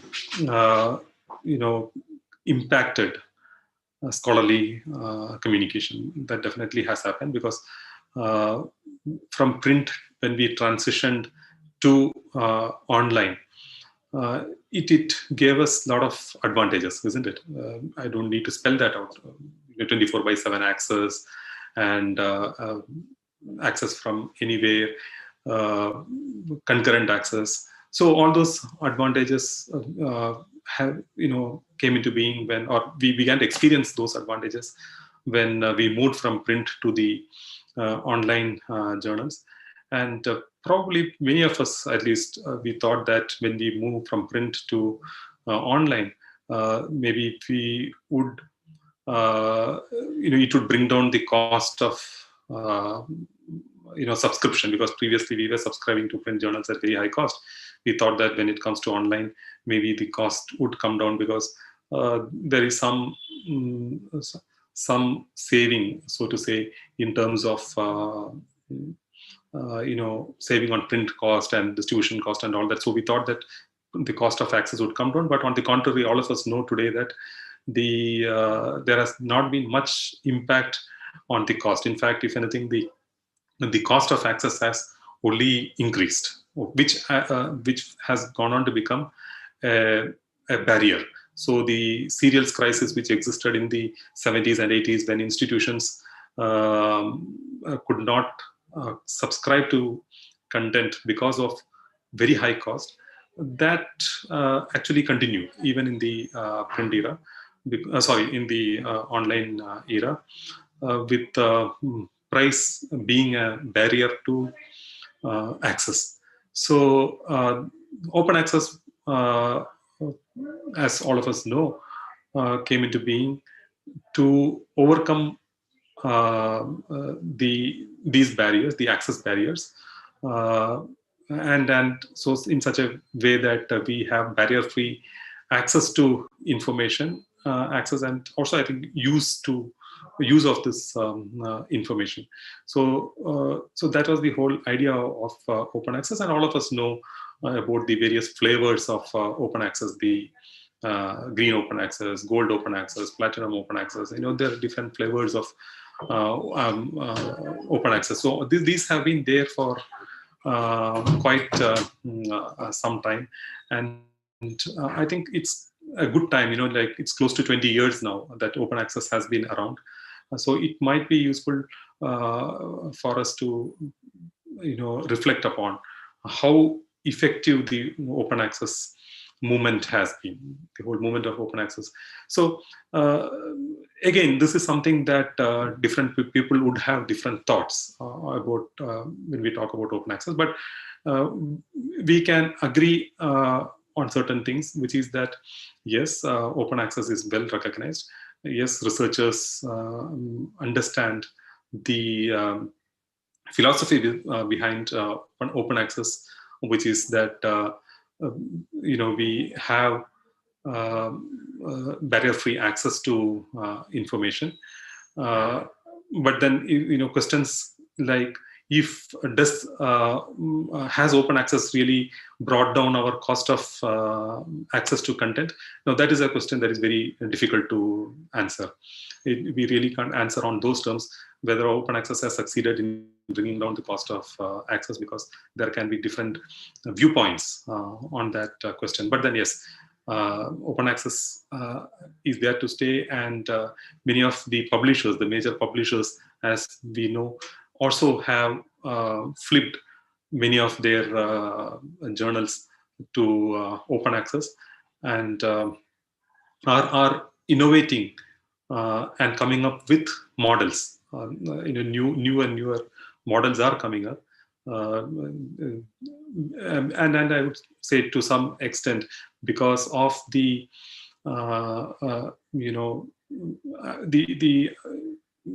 we could say it's an impact that the open access movement has had, which has kind of I would I could say the word forced, or has actually motivated the publishers to come up with new models, newer and newer models, which we will talk about. And the most recent, as many of us have been listening to or hearing from the media mostly, is about the planners that is being talked about. And probably again, all of us are aware about what planners is. So the idea is that in a few years, we have all the content available in open access. Of course, this has evolved from the uh, uh, European Union. So there is a coalition, yes, that is driving this initiative. And we would see in the coming decade there would be a lot more developments, I would call, on this, and we can see more and more research outputs. It can be research papers, it can be the research data being available in open access in more than one ways. It could be publishing in research journals which are open access. It could be through repositories, the archives, or it could be through other platforms that are now emerging for researchers, where they can communicate their research findings. So I think if we are to talk about scholarly communication, open access certainly has played a big role in, and I think the COVID times is also we would see in the last few months that lots of research papers, COVID-related research papers, are first being published in repositories. So the idea is that if we need to find a cure, if there needs to be more and more research, then the research outcomes also should be available in open access, and repositories are one of the best ways. And in fact, many of the publishers have also made it a policy to have the COVID-related research papers in open access. So, so there are all these different what I'll call dimensions of open access, different tools, and also the policies and the understanding, most importantly, that open access can helps furthering research. So, and I'm sure that in the coming decade we will see more and more content available in open access. The next one that I would touch upon is transformative agreements. I think this is again something that is important from the library point of view, which is also mentioned in the transformative in the planners implementation. So you could visit the Coalition-S website, which gives detailed information, and one of which, when they talk about implementation, is the transformative agreements. So again, my belief is that there would be many in this group who handle license agreements, either as part of institution or as a part of some consortium. So this is again one way of ensuring, or I would say, driving or promoting open access to the content that we have. Because so far, the way we have been dealing with license agreements is basically having a read-only agreement, isn't it? You sign an agreement, and we have access to that content with whatever conditions for a limited period of time. Typically, that is how it works, isn't it? We enter, with different publishers, we have different kinds of agreements. We mutually agree, and generally these are read-only agreements. So we pay an X amount of money, and for a certain duration, agreed duration, we have access to that content. And of course, you have all those termination clause, and whether you will have access to those terminated content, and all those things are built into the agreement. Now, what institutions or countries are talking about is the transformative agreements, where this is also read and publish agreements. So there are clauses put in place in the agreement where one, we as has been the normal practice, we have access to the content, but in addition to the access to the content, we also ensure that the content of our own institution is published in open access, is available in open access in those publishers' journals. So there are many institutions in Germany and other countries who have signed transformative agreements, wherein the content published by these institutions are available in access, in open access, for anyone anywhere to have access. So this is the kind of agreement I think we in India also should be now looking at. And to my knowledge, I'm not aware about any instance of transformative agreements signed by an institution or a consortium in the country.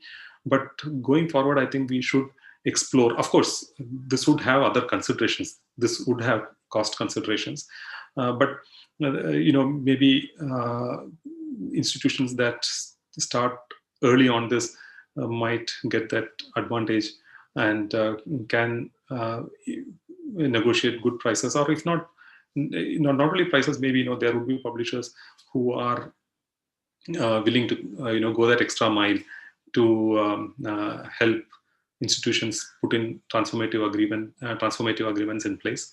That way, you have both access as well as ensure that the content that we publish, that the institution publish, is available in open access.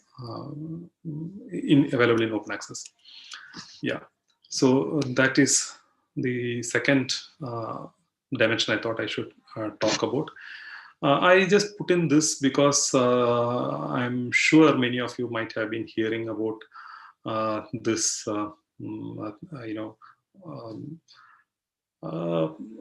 now, I would call it a slogan. One nation, one subscription is something that is being talked about, discussed about a lot. So again, as libraries and library professionals in libraries, we should be looking at this closely, what this means and what it means to the libraries that we belong to. So as can be easily guessed, so one nation, one subscription means that we have one subscription for the entire nation and access to all the institutions in the country, rather than individual libraries or the consortium. So this seems to be a natural progression, isn't it?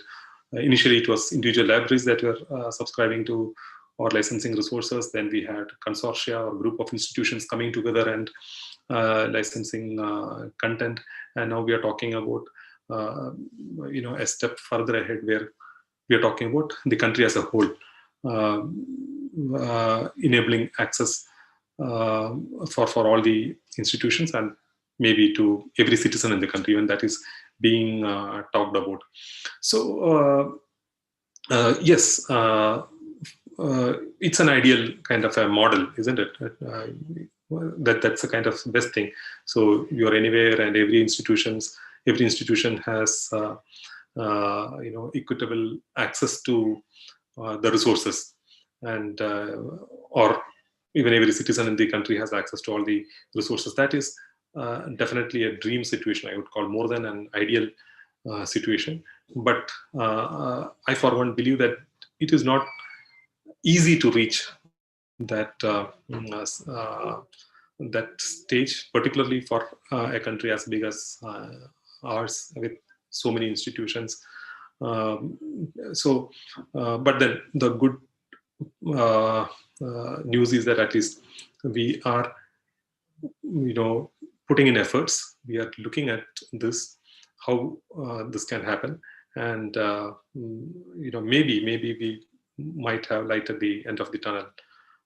Maybe at least with a few publishers, we might have this, or who knows, we might have this for most of the publishers that we require. So this is something I think that libraries need to be watching very closely, what is happening in this space, and how we can help this cause in whatever measure that is possible. Yeah, so this was mentioned about a little while ago during the introduction. This is again something that I think we need to touch upon. In the last 15 years or so, we see new and new types of journals coming up, isn't it?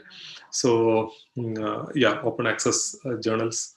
Of course, as I said, we have there the gold open access journals, which, as all of you know, are APC based journals where you pay and publish. Then there is a green open access, or rather green open access is, of course, has to do with depositing papers in the repositories, but then we could call it platinum open access, where neither the author nor the institution need to pay. There is no payment involved. Unlike gold, where the author pays for publication, in the platinum open access, there is no publication involved in, no publication fee involved in at either end. The author also need not pay anything, and the library or the institution also need not pay for access. So the CSIR NISCARE journals, the Indian Academy of Sciences journals, the International Science Academy journals. So all these journals are example of a platinum open access, where there is no payment whatsoever involved for publishing, as well as for access. There is no money involved, unlike the gold open access, where example is PLOS ONE, where you need to pay for publishing an article. And some of you who have been following reports would have noticed that Springer Nature recently announced, I would call it big budget payment involved for publishing research articles. Their article processing charges as high as 7 or 8 lakhs.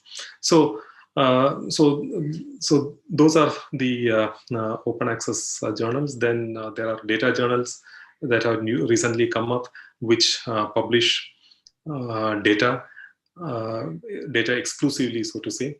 And I think this could have some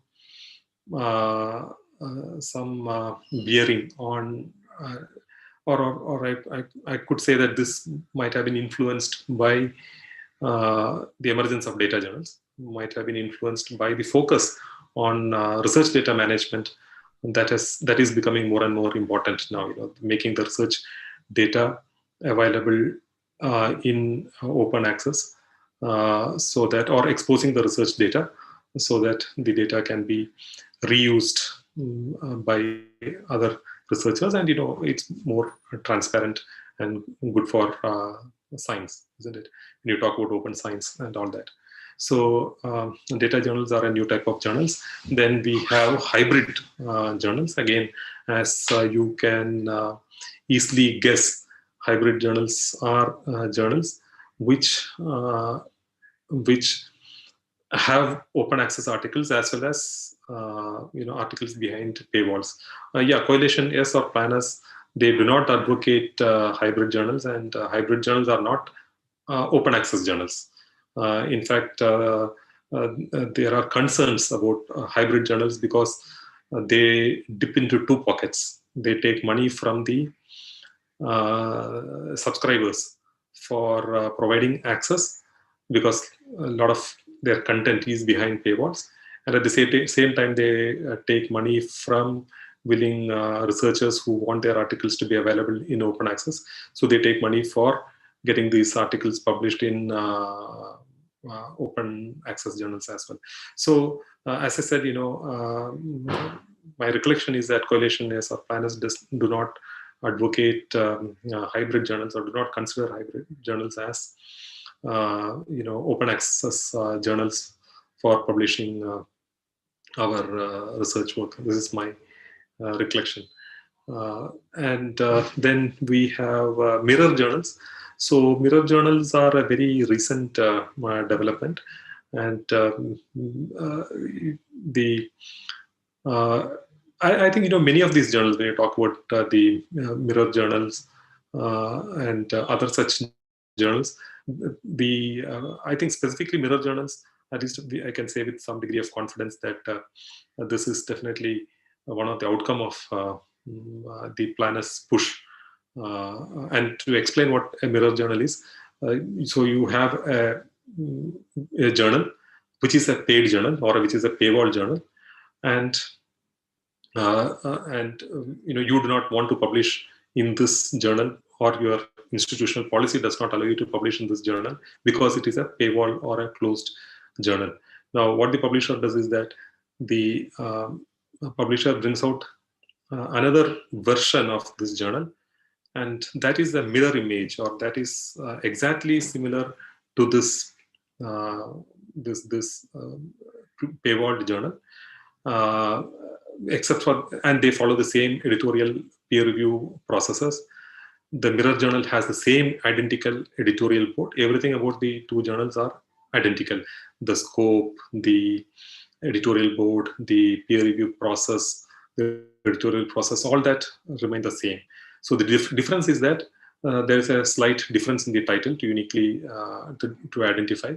And one example is that of Elsevier's Water Research, is a journal which is a impact factor closed or paywall journal, and they came up. I think it's an Elsevier's innovation. They came up with this journal called Water Research X. So that is an open access version of water research. So they are almost identical except for the slight modification of the title. Here it is Water Research X, and of course the ISSN has to be different because it is all said and done a different journal. But then what do the authors or researchers get out of it? The author or researchers gets this advantage, which is that they get the same quality as they get with the paywalled journal. Everything remains the same, but they can their articles will be available in open access. So I think that is the most recent kind of new model of journal that has emerged.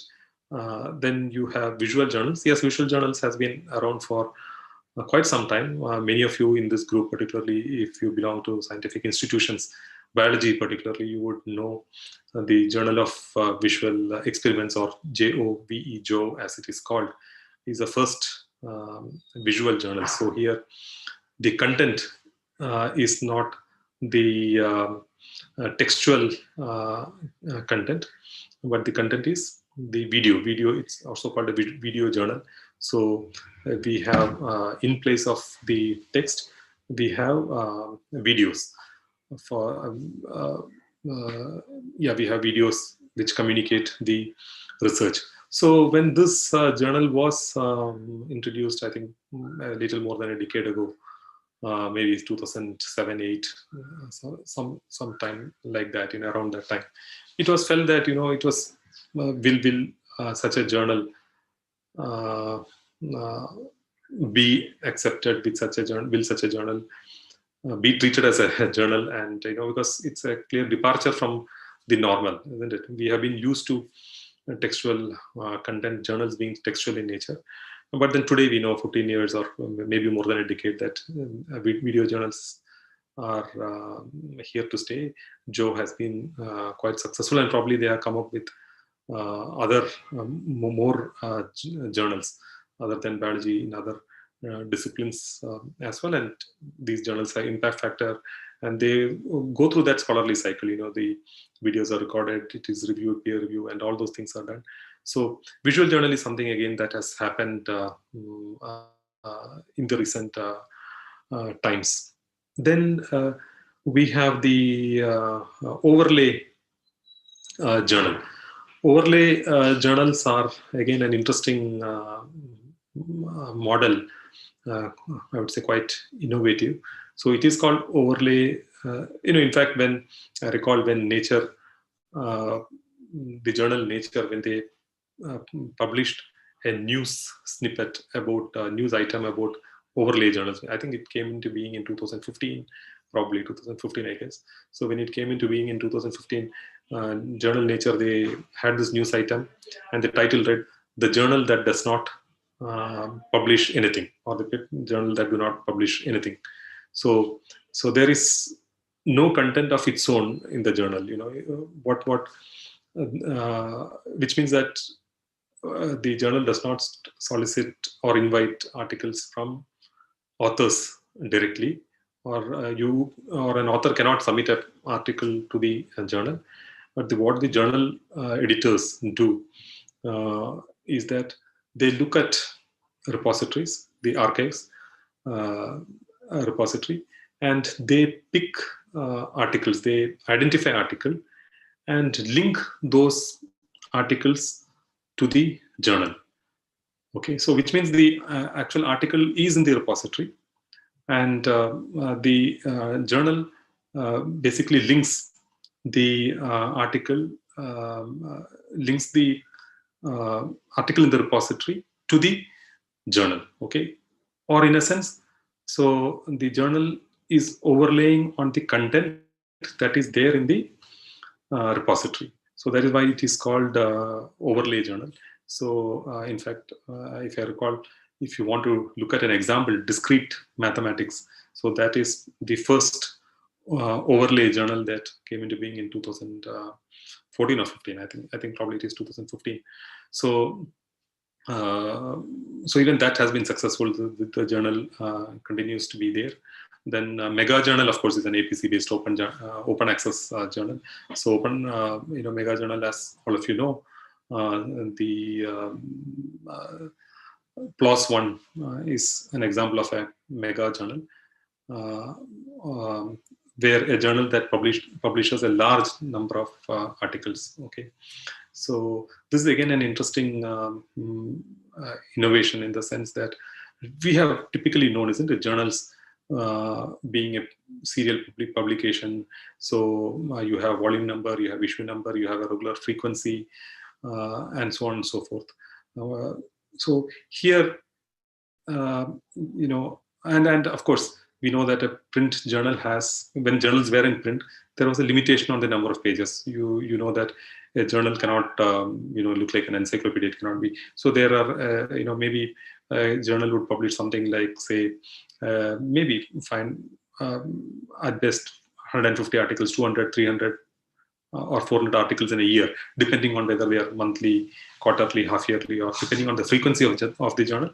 That is probably as many articles that a typical journal can publish in a year. So if you take a monthly journal and say this monthly journal publishes about 20 articles in a month, so we are looking at something like 250 articles in a year that can be published by a journal, 250 or say even 300 articles in a year by a journal, if it's a fortnightly journal like the Current Science.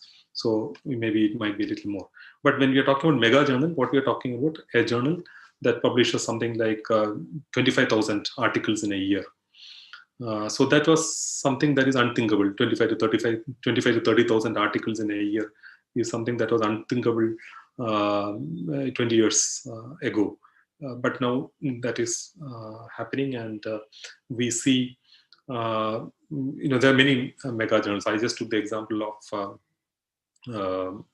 of PLOS One, but there are other such mega journals, and probably there might be more such journals that that would come into being. Then, of course, other efforts like Wiki Journal, which is kind of a wiki. There's a Wiki Journal of Medicine, which is a Wikipedia-based scholarly journal. So the point that I wanted to convey was that there is a lot of innovation happening in scholarly journal publishing. New models are coming up. We do not know how long these journals would last, or which of these models will become hugely successful, or whether they will all coexist in their own spaces. We do not know. But then the point is that there is a lot of innovation that is happening. And definitely, clearly, that one is, of course, being in the digital form, there is this scope for innovation. And also this innovation is also, I think, to some extent driven by initiatives such as planners and movements like open access, where publishers have to look at how to come up with new models. Of course, there has been when I talk about this, I can't help avoid mentioning the predatory journals, isn't it? All of us know predatory journals has been, I think, one of the unintended outcomes of the open access or the APC based publishing. So yeah, of course, there's a cost to publish. So APC is okay, but then we know there are some operators who, with scant respect for editorial processes, for peer review processes, are publishing journals with the objective to just collect money from researchers. Maybe many of them are unsuspecting researchers. So that is a concern, and most of, or I think all of us here are aware about the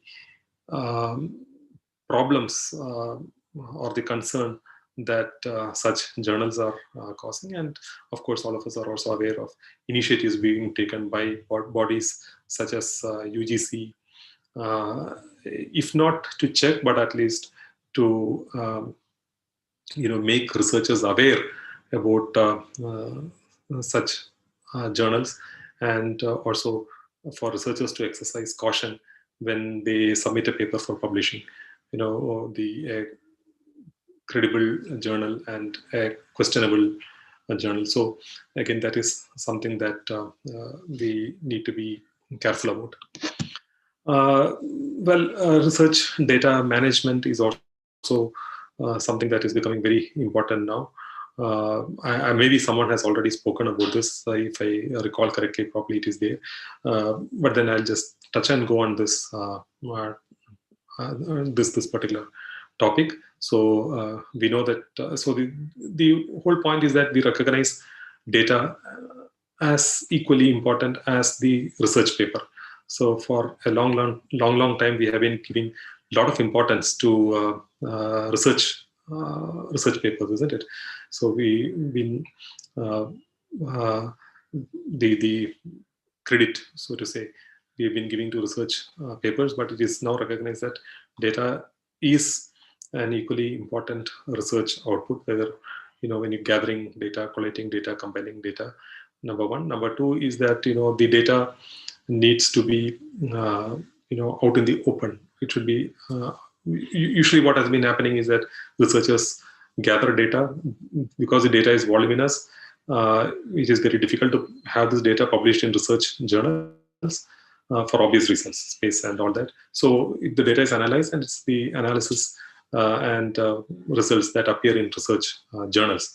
But now today with technology, it is possible for the research data to be out in the open, and that has several advantages, isn't it? It avoids duplication of research. The same research need not be carried out to generate the same kind of data, number one. Others can access this data and do analysis in different ways. And the availability of the data or exposing this data makes the research more credible, isn't it? Anyone wants to check, that can be done. So there are many advantages, and in India we have been slow to start looking research data or recognizing research data as a quantifiable research output. And I think even as of today, we really do not have a policy on research data management and the focus that all research data should be essentially available in open access. But I think with time that will happen, although we know that more and more publishers have made it mandatory that the research data should be available either on the journal platform or the institution's repository or some data repository. It has to be available for use. So this is something, again, that we will see becoming more common, the focus on research data, the management of research data. And clearly libraries and library professionals have a very important role to play, setting up data repositories and driving the whole research data management program in institutions. Peer review is, again, when you talk about scholarly communication, we are looking at a lot of discussions that are happening on peer review. And again, I'm presuming that most of you know how peer review works. You write a paper and it's sent to the journal, and the journal, whatever, after their preliminary assessment, they send it for peer review to experts in that particular field. And typically there are two types of peer review, which is single blind peer review, and the other is a double blind peer review. So in the single blind peer review, the reviewer would know who the author is. So the author's name is not removed. It's not made anonymous. So the reviewer knows who is the author of the paper. In the double blind peer review, obviously, to avoid any peer reviewer bias, at either ends, the individual behind the authoring and the and reviewing is not known. So it is done anonymously. So the author submits the paper, and the author's name is not there anywhere on the manuscript, and the reviewer does not know who the author is, and that way you bring in some degree of objectivity into the peer review system. But of late, or for quite some time, I would say, there has been discussions and debates on this traditional peer review system. And the concerns have been that why should peer review be restricted to 2 or 3 individuals? And peer review is sometimes a very lengthy process. Many times it takes a lot of time, and many times from the peer reviewer's point of view, the peer reviewers are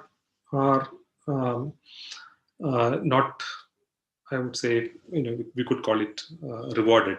They do not get any credit for the intellectual effort that they put in. After all, peer review is an intellectual process, isn't it? You need to spend quality time for review, and then that is not recognized, that effort or the time spent is not counted. So so there has been discussions, and there is discussion going on this, on how to recognize the peer review process, and also whether this 2 or 3% peer review is good enough.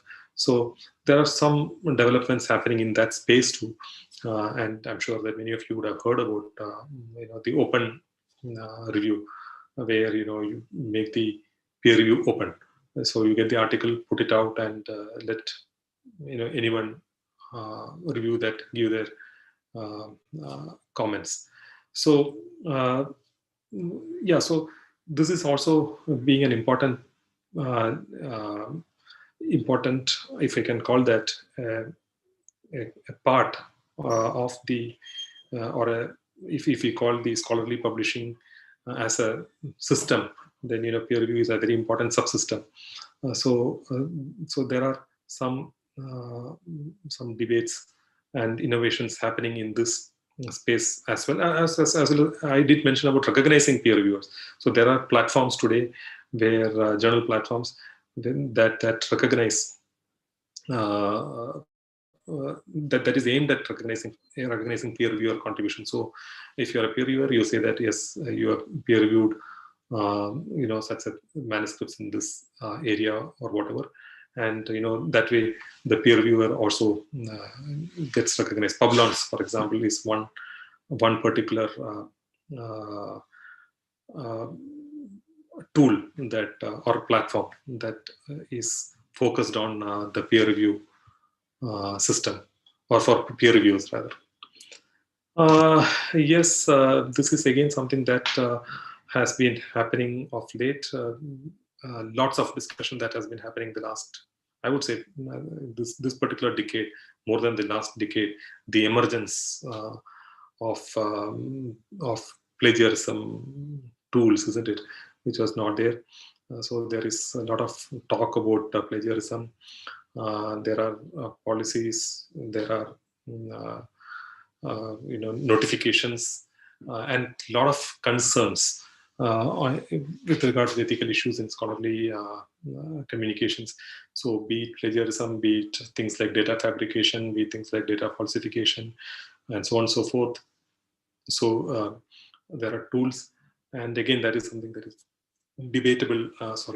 How helpful how effective the tools are. Yes, to some extent they could it can curb plagiarism, but then we also need to have an understanding how these tools work, and how what are the deficiencies, if I can call that, with these tools as well. For example, it does not work in other languages other than English. So how do you track plagiarism in other languages? And there are ways and means by which people circumvent plagiarism even through the best of tools. So yeah, plagiarism is a concern. There are tools, but how effective they are. So rather, it would be useful to sensitize or educate researchers to not indulge in these practices than banking on the tools. Also, yeah, more difficult are, for example, data fabrication, image manipulation, falsification. Now these things cannot be tracked through plagiarism tools. So what do we do about that? So that might take some time. Many times it can easily get through these plagiarism tools. But of course, yeah, going forward, we may have artificial intelligence based tools which can even track these. But as of now, these are big concerns, the ethical issues in scholarly public. There are many others. I am just touching upon the more prevalent ones, but there are other concerns also, whether it is at the peer review stage or the authoring stage, or different stages. We can talk about different ethical issues, but then broadly what is talked about are some of these within the scholarly communications space. People are talking about plagiarism and such things. So I think come to the end of the presentation so that we can take questions. I think probably this is the last one. Alternative platforms. The green open access. I thought we did start off with open access, so it might be appropriate. Not really appropriate, but maybe end with open access too. There are alternative platforms and green OA. So irrespective of where you publish, whatever policy that we do, we have not been able to make a lot of progress with regard to institutional repositories.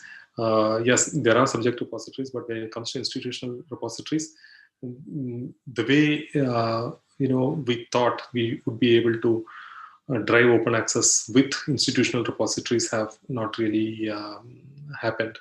And I think all is not lost. I think libraries still, I can see someone has raised a hand. I'll just finish since we are towards the end of the uh, uh, talk. I'll just finish it off. So yeah, so libraries should still look at promoting repositories or driving repositories, not only creating but also because creation is probably the easy part. Lots of training has happened on DSpace and all that. Many are trained on it, but I think the challenge has been to populate these repositories. So repositories have been created, but somehow we are not being able to sustain, or we are not being able to populate these repositories as it should have been. So there is a lot of content missing in these repositories in institutions. They're created, but either they're patchy when it comes to populating, or it has stopped after a period of time. Also, there are other alternative platforms. If many of you may know, Faculty of 1000 or F1000 as it is called, is a platform where you can submit your papers and it is immediately published, and then peer review goes on. So there are some alternative platforms which are other than scholarly journals on which through which the research can be communicated. Yeah, so I think yeah, okay. Identifiers also. We also have seen the emergence of identifiers, whether it is the digital object identifier at the level of articles. So we are looking, obviously that was required for when you talk about journals like PLOS ONE, which keeps adding articles regularly. Over a period of time, I'm sure that in the years to come, maybe the volume number, issue number, the frequency of the journal that would lose relevance. The articles would keep keep aggregating on a journal or publisher platform, and the identifiers would be the way to track the or to access the the particular article. So at the article level, we have digital object identifiers, and at the individual level, we have seen the emergence of identifiers, the like ORCID and several other identifiers. So this is again something that is happening in the scholarly communication space. Yeah, metrics also, maybe a minute on this. In fact, if you recall, those of you attended I think most of you would have attended the inauguration where Dr. Gagandeep Kang was there. So she did mention about the metrics, and I think we know how the metric is being used, or even to some degree being abused. And then that is there are some challenges there, and there are newer and newer metrics that keep coming up, and yes, it's very difficult to find a perfect metric. Maybe there should be a composite metric, but then yeah, it is useful. Yeah, so with that I will maybe stop here, and yeah. If I can read that, someone is Aman Dani Ma is asking, "Kaun hai ye Gada?" Is it Gada, right? Anyway, that I think you missed the introduction part. I was very suitably introduced, so yeah, I think I'll ignore that. Yeah. So, is there any question? Anyone there?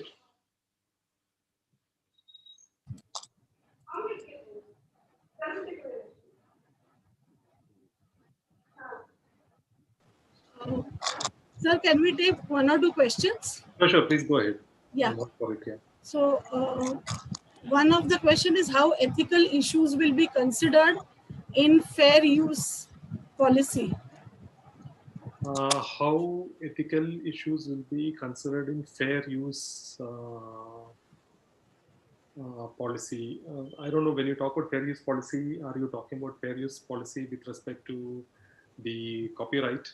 Uh, Maybe it is spoken about in the context of copyright, where the fair use clause is probably what is being talked about.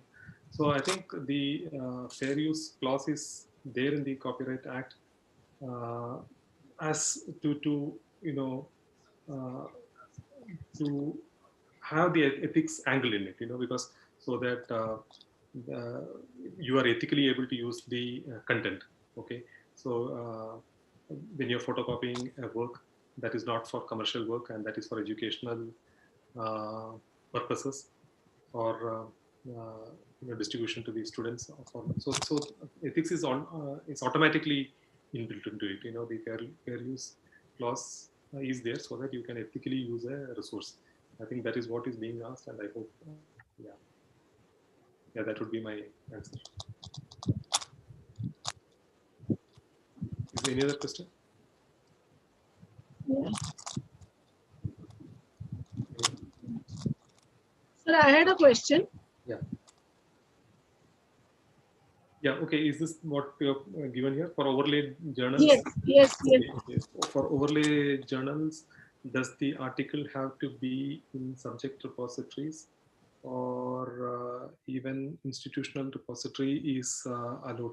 See, for now, this particular example that I was talking about is picking articles from the archives repository. Okay, so tomorrow, if someone is going to start an overlay journal, then this overlay journal can come from you have a journal and you have a repository, and from these repositories select articles are linked to this particular journal.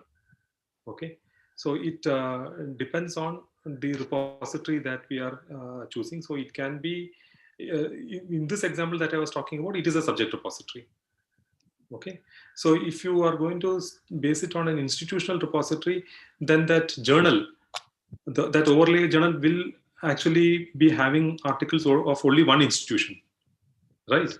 So generally or typically an overlay journal should take articles from subject repository, or it can take from multiple repositories. I am not aware of an example of an overlay journal where it takes from multiple repositories.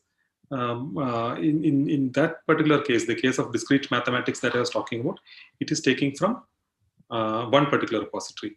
But then it clearly, there is an opportunity where articles can be linked from multiple repositories. And your second follow-up question was that how does the researcher communicate to the journal about his or her journal? Yeah, here there is no communication happening. So the article is published in the repository.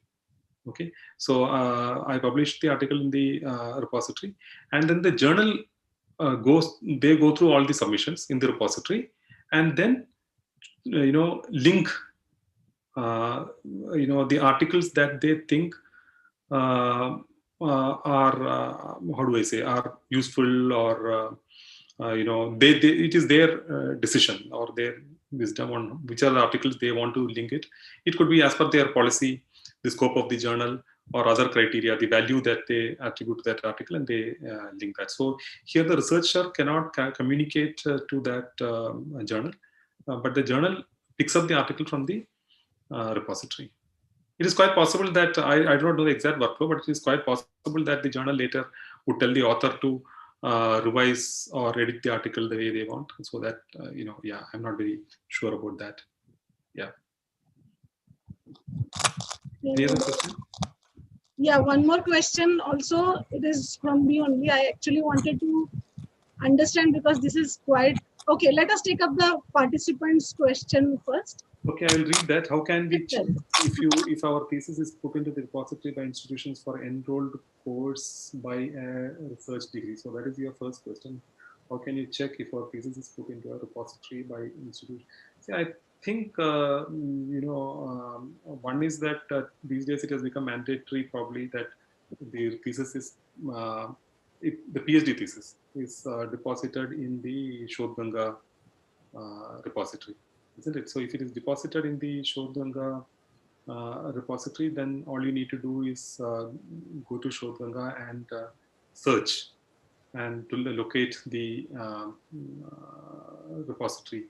And I guess also some universities have created their own repositories where the thesis is deposited. So you need to go to these repositories and look for it. The second part of your question is, if not, is it late to submit thesis after a few years of completion? Yes, I think many universities are digitizing their collection of thesis and depositing it in the repository. So I think institutions have their own policy, how they do it, to which year they are going back, and yeah.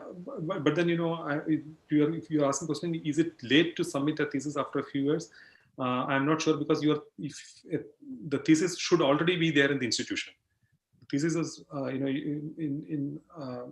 as we know, when you complete a thesis, it has to be copies of that has to be submitted in the institution. So the institution should already be having that thesis. It is only about whether that institution is taking up a digitization program, whether they are digitizing the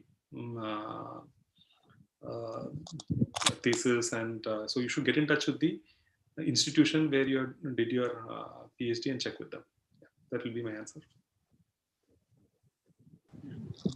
Yeah, what was your question? Yes, so my question was regarding hybrid journals. Yeah.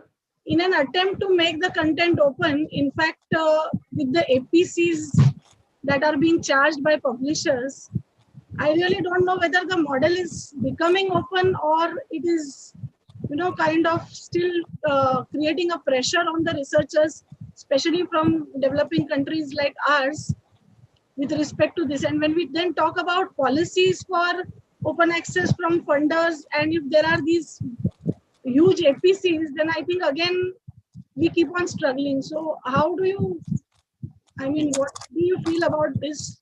And again, the double dipping, of course. Correct. Yeah, I agree with you, because we are talking about two cases here. One is the APC journal like PLOS One, okay, which is a clearly or a Sprinter Nature, So these are, we are talking about clearly, the APC based journals. So there is no usually, it is very clear that it is an open access journal. The journal is open access, and the model is that you pay and have the paper published. The concern has been with the hybrid journal. With hybrid journal, they are not really open access. All their articles are not in open access. So which means that institutions have to subscribe to that journal. But at the same time, they have this policy that if a particular author wants their article to be open access, the author can pay, and that in that particular article will be available in open access. So, so that journal, as I was saying, even the coalition does not support the hybrid journal, because hybrid journals actually follow this double dipping thing. The both, because they take money from both the sources, from the publisher as well as from the author, which is a cause of concern. Yeah, there's nothing much that we can do about it.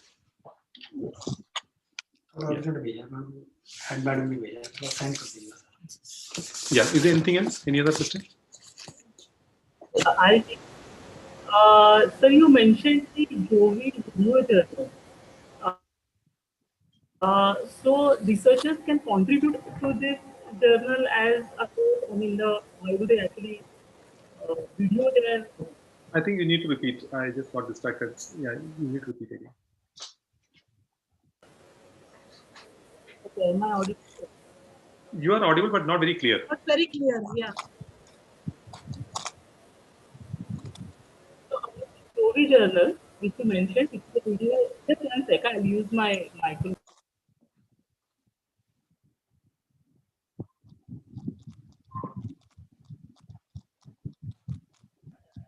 So the Jovi journal which you mentioned, sir, which is a video journal. So can researchers from all over contribute to this journal? I mean, Which journal? Which journal? they have to Jovi, which is a video journal. Oh, okay, yeah. Of course. Anyone can. Yeah. It's a commercial journal, so anyone can as with other journals, anyone can publish. But then if I recall, because uh, they they started off with biological sciences. Okay, so so it is more for scientific the science disciplines. Okay, where the experiments are demonstrated and that is recorded and then the research explained. So yes, so it's an anyone can. Okay. Yeah. Maybe like we have standards for, I mean, the manuscript. Yes, you not exactly manuscript, the videos. So Yes, they might also have standards yes, they would videos. Yeah. has guidelines like how we have for the print journals. We have guidelines for making submissions. Hmm. So they also have their own guidelines on the, the video and all that. In fact, sometimes they also do the recording. They come and they do the recording themselves. Yeah. I think So there is one question. You want to read out? Yeah. Yeah. It's a general question. When we talk about plagiarism, research ethical issues, do you think that all institutions are taking it as a serious issue? And what is the current status with the UGC guidelines regarding this and for the quality research? Okay. Yeah. See, this here I can just give my opinion, and and others can have they would have their own thoughts on this. So if you're asking me, do you think all institutions are taking as a serious issue? Yes, I think every institution will take it as a serious issue because no one will want any unethical practice followed in their academic or research endeavors. So clearly, there is no doubt in my mind about it, irrespective of the kind of institution, big, small, or whatever. I think every institution is concerned. Every institution takes the plagiarism issue very seriously. Now, what is the current status about UGC guidelines? Well, the guidelines are there, so guidelines are there for us to follow. So we need to follow the guidelines.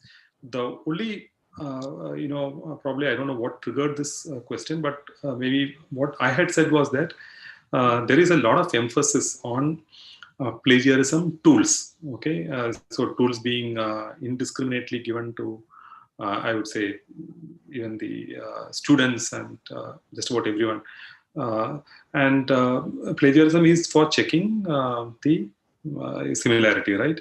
So when we talk about that, there are other aspects of other ethical issues or other I can call that research or academic malpractices. For example, there is because plagiarism is to check if there is similarity in your research paper or thesis or something like that. So there are different ways to circumvent that. I don't need to say that even the best of softwares can be circumvented. And there are other issues like data fabrication, falsification, and all that, which are more serious. I would say it is definitely far more serious. Plagiarism is also serious, but so emphasis on tools may not help much. What I said was that the ethics should be inculcated. People should talk about, and it should not be indulged in the first place. Maybe the tools might act as a deterrent, maybe, but they really can't prevent. That was my thought when I said that. Okay. Yeah. Thank you, sir. Firstly, my apologies for missing the part in the introduction. As head of information resources and media, I stand corrected. No. Thank you very much for this exhaustive session tracing the history of scholarly communication, moving on to the open access plan as transformative agreements, and highlighting all the novel forms of scholarly record. I think the session gave quite a futuristic view of how the picture of scholarly communication would be, opening up several new avenues for the researchers to publish and share their work in the years to come. So on behalf of the ICT and the VES College of Arts, Science and Commerce, we thank you very much for accepting our invitation and sparing your time to deliver the fantastic session. Thank you, sir. Thank you very much. Wish you all the very best for the rest of Thank the day. you. Thank you. Over to you, Madhvi, for the next session.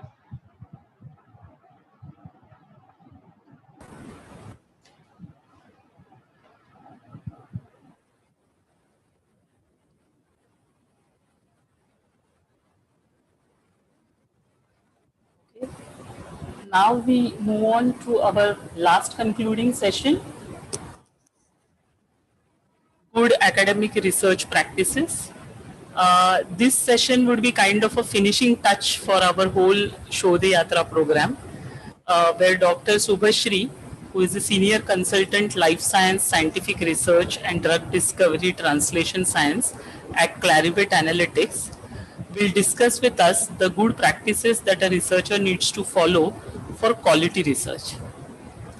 The University Grants Commission (UGC), in its commitment in raising the standards of research at institutes of higher education in India, has come out with a guidance document on good academic and research practices.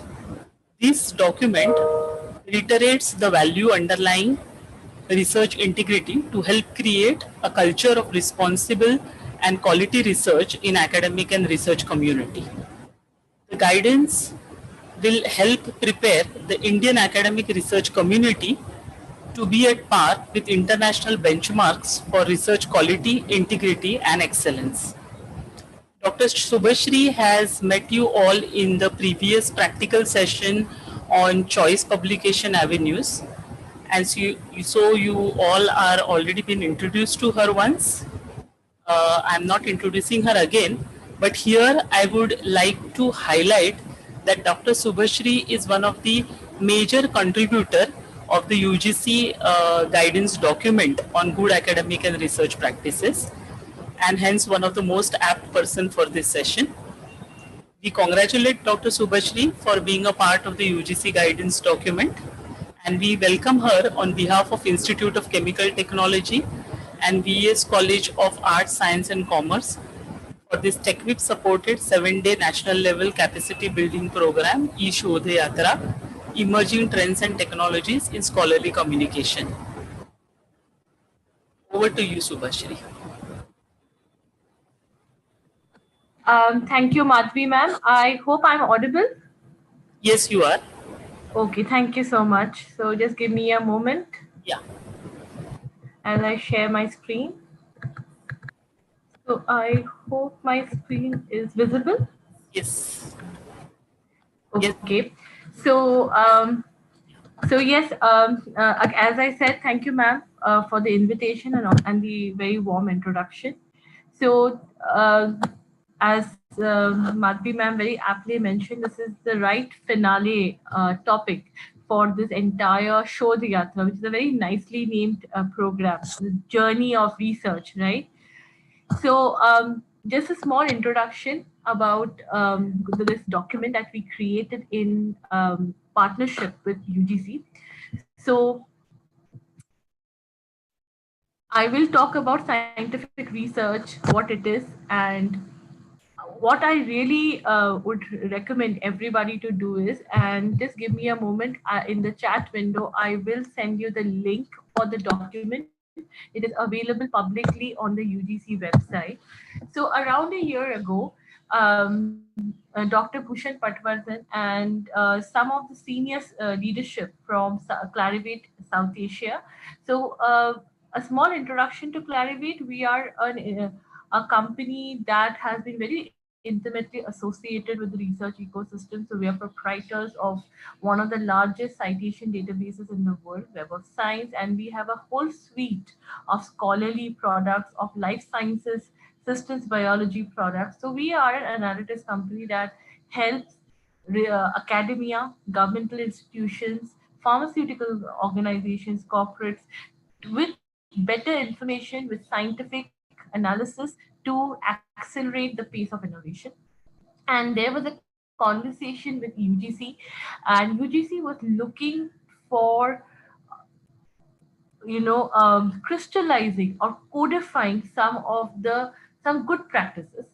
So we so in 2019 we had a roundtable with several experts, which included the previous heads of UGC. We had heads from NAC and other accreditation bodies, senior stakeholders from some of the biggest universities in India, and the consensus was that one, we should come up with a document, but UGC cannot play the police here.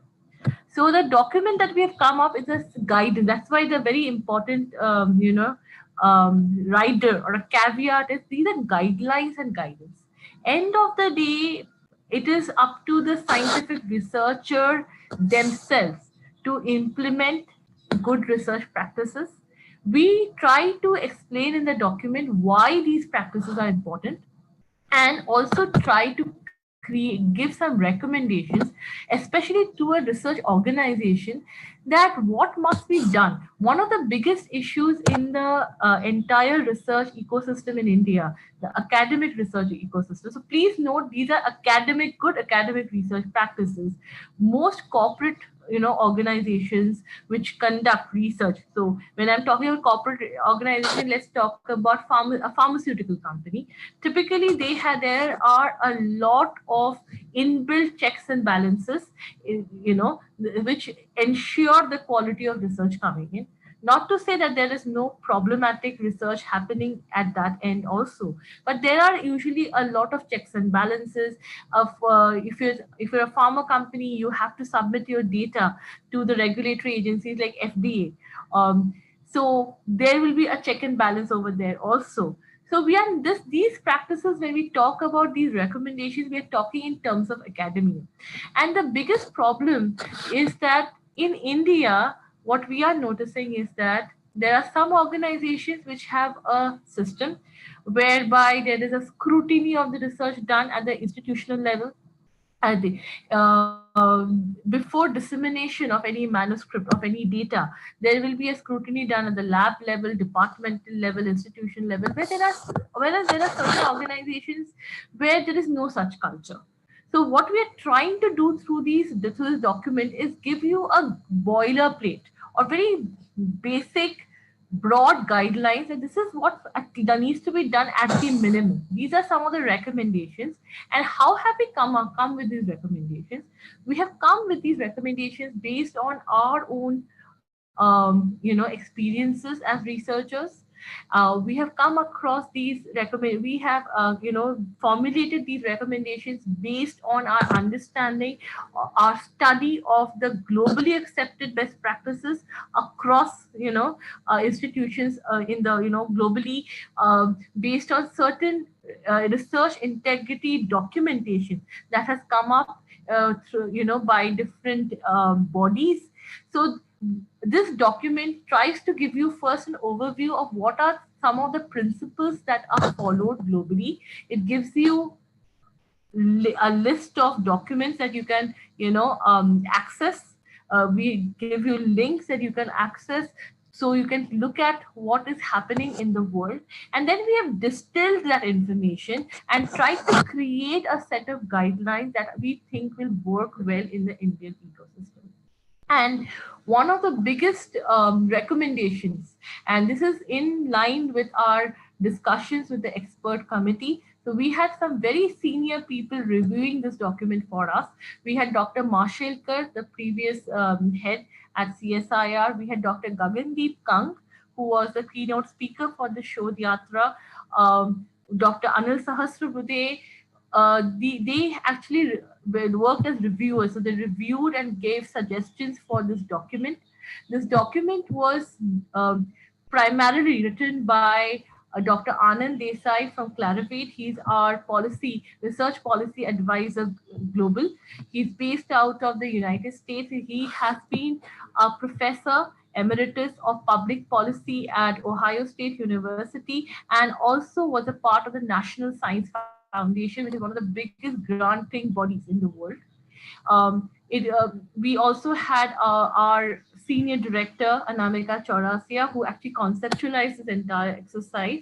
And uh, I was also, so we had three of us who were the major uh, writers, I would say. We did the legwork, and then our work was, went through several rounds of reviews and discussions with some of the most senior faculty and researchers in India, which include Dr. Bhatnagar, who's the vice chancellor and a Shanti Swarup awardee from Banaras Hindu University. We had Dr. Bhushan Patwardhan, the VC, vice chairman of UGC, and several of the major stakeholders who contributed both intellectually as well as physically to the development of this document. So it is our perspective.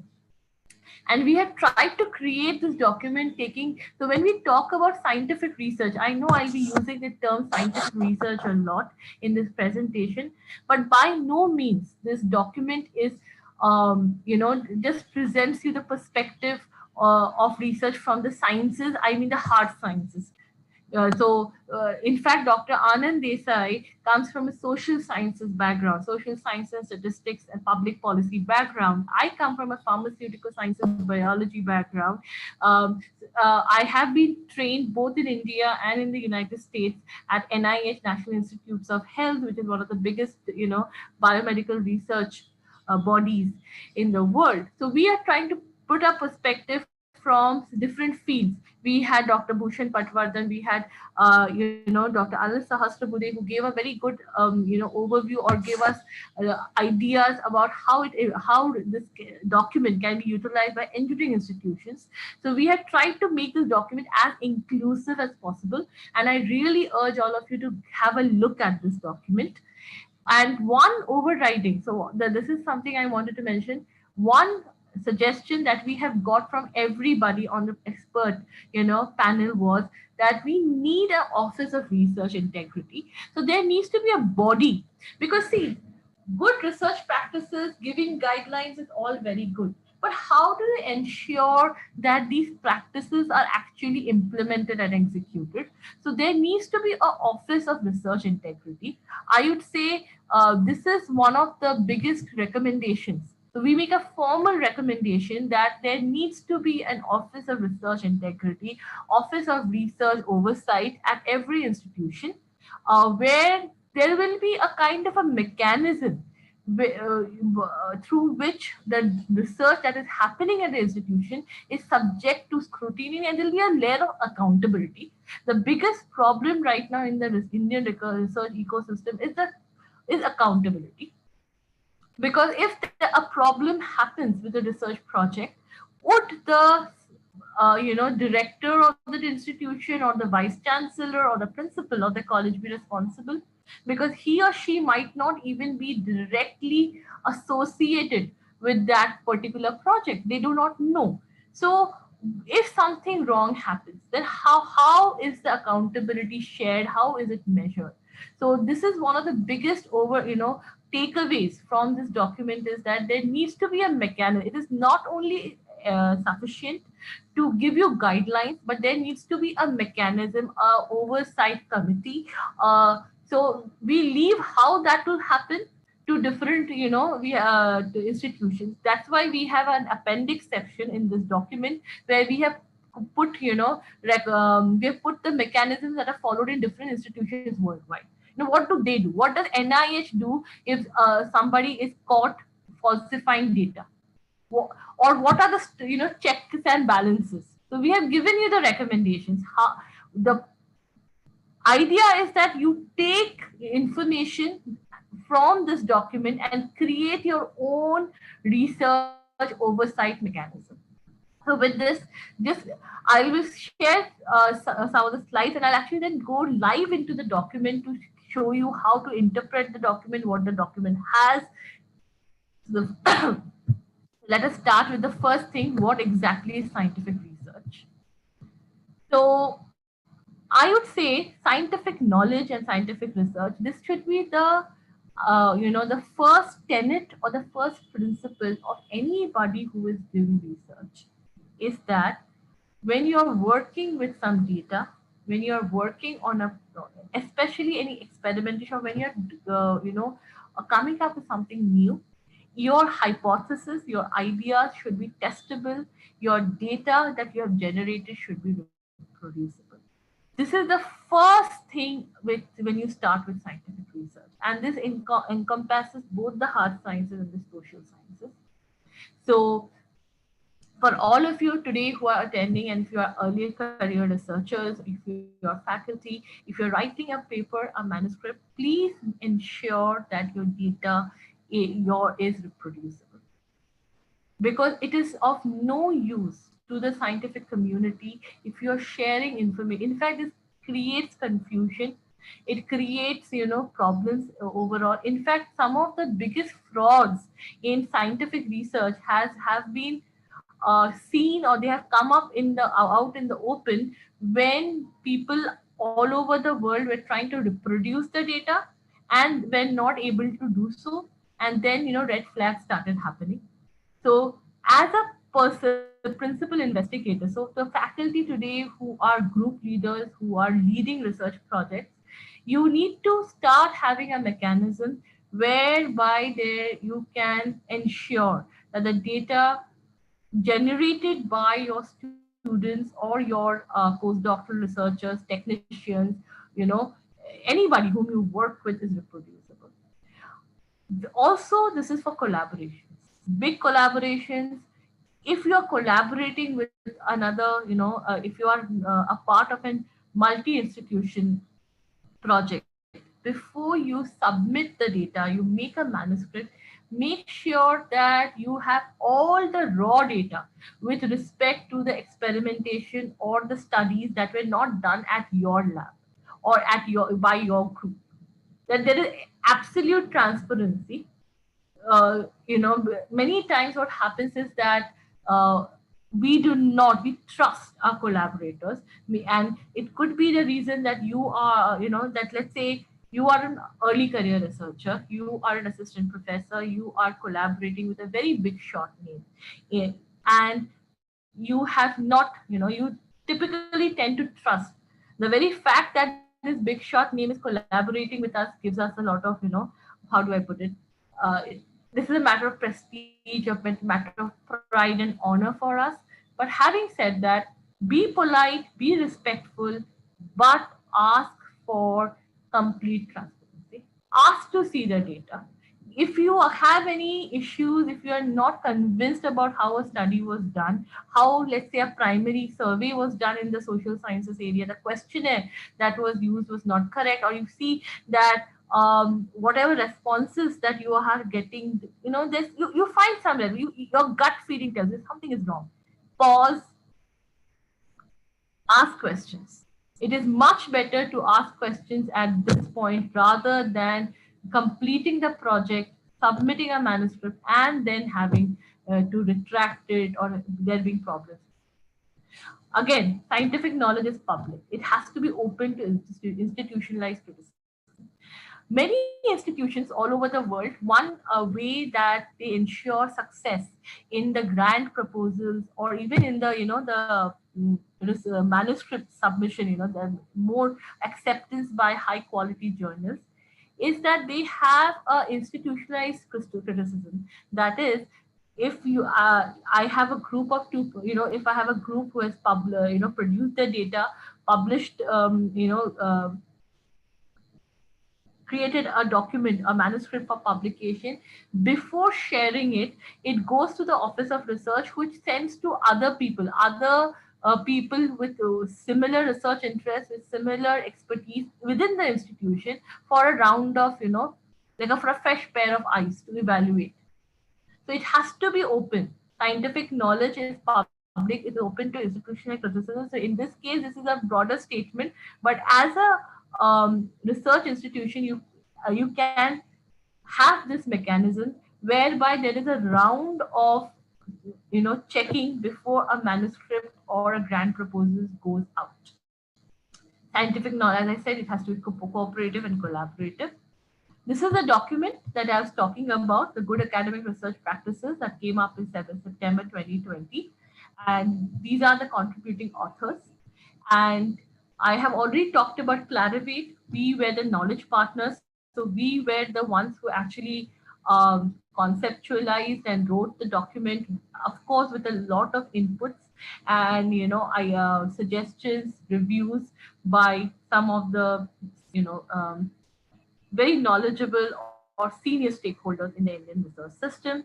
Uh, I have already talked about Clarivate. You must know us through Web of Science, through EndNote, through Scholar One. There are several products that researchers across the platform, use, which are from Clarivate. You might not know that about the company Clarivate, but I'm sure in some way or the other, you must have used a solution provided by Clarivate. So our platforms actually enable researchers bring their ideas to life. So as I said, what exactly was the objective and what exactly is a GRP? It is a collective self-regulating instrument. Please remember, at the end of the day, UGC was very clear. They don't want to start up as a, they don't want to police research. UGC has already burnt its fingers, so as to say, when they started with the guidelines that a minimum of, a certain number of papers, a minimum number of papers were required for graduating. And one of the, comments from the expert panel was that this actually led to the entire predatory journal upsurge in India, the entire change in research landscape, because there were several researchers were feeling pressurized to publish, and as a result, they decided to publish junk research, which did nobody good. Right. So here the idea was that we will not. This is not something which has a legal scope. This is just um, this is just a guidance document, and it has to be a self-regulating instrument. You, as a researcher, as an institution, need to regulate yourself.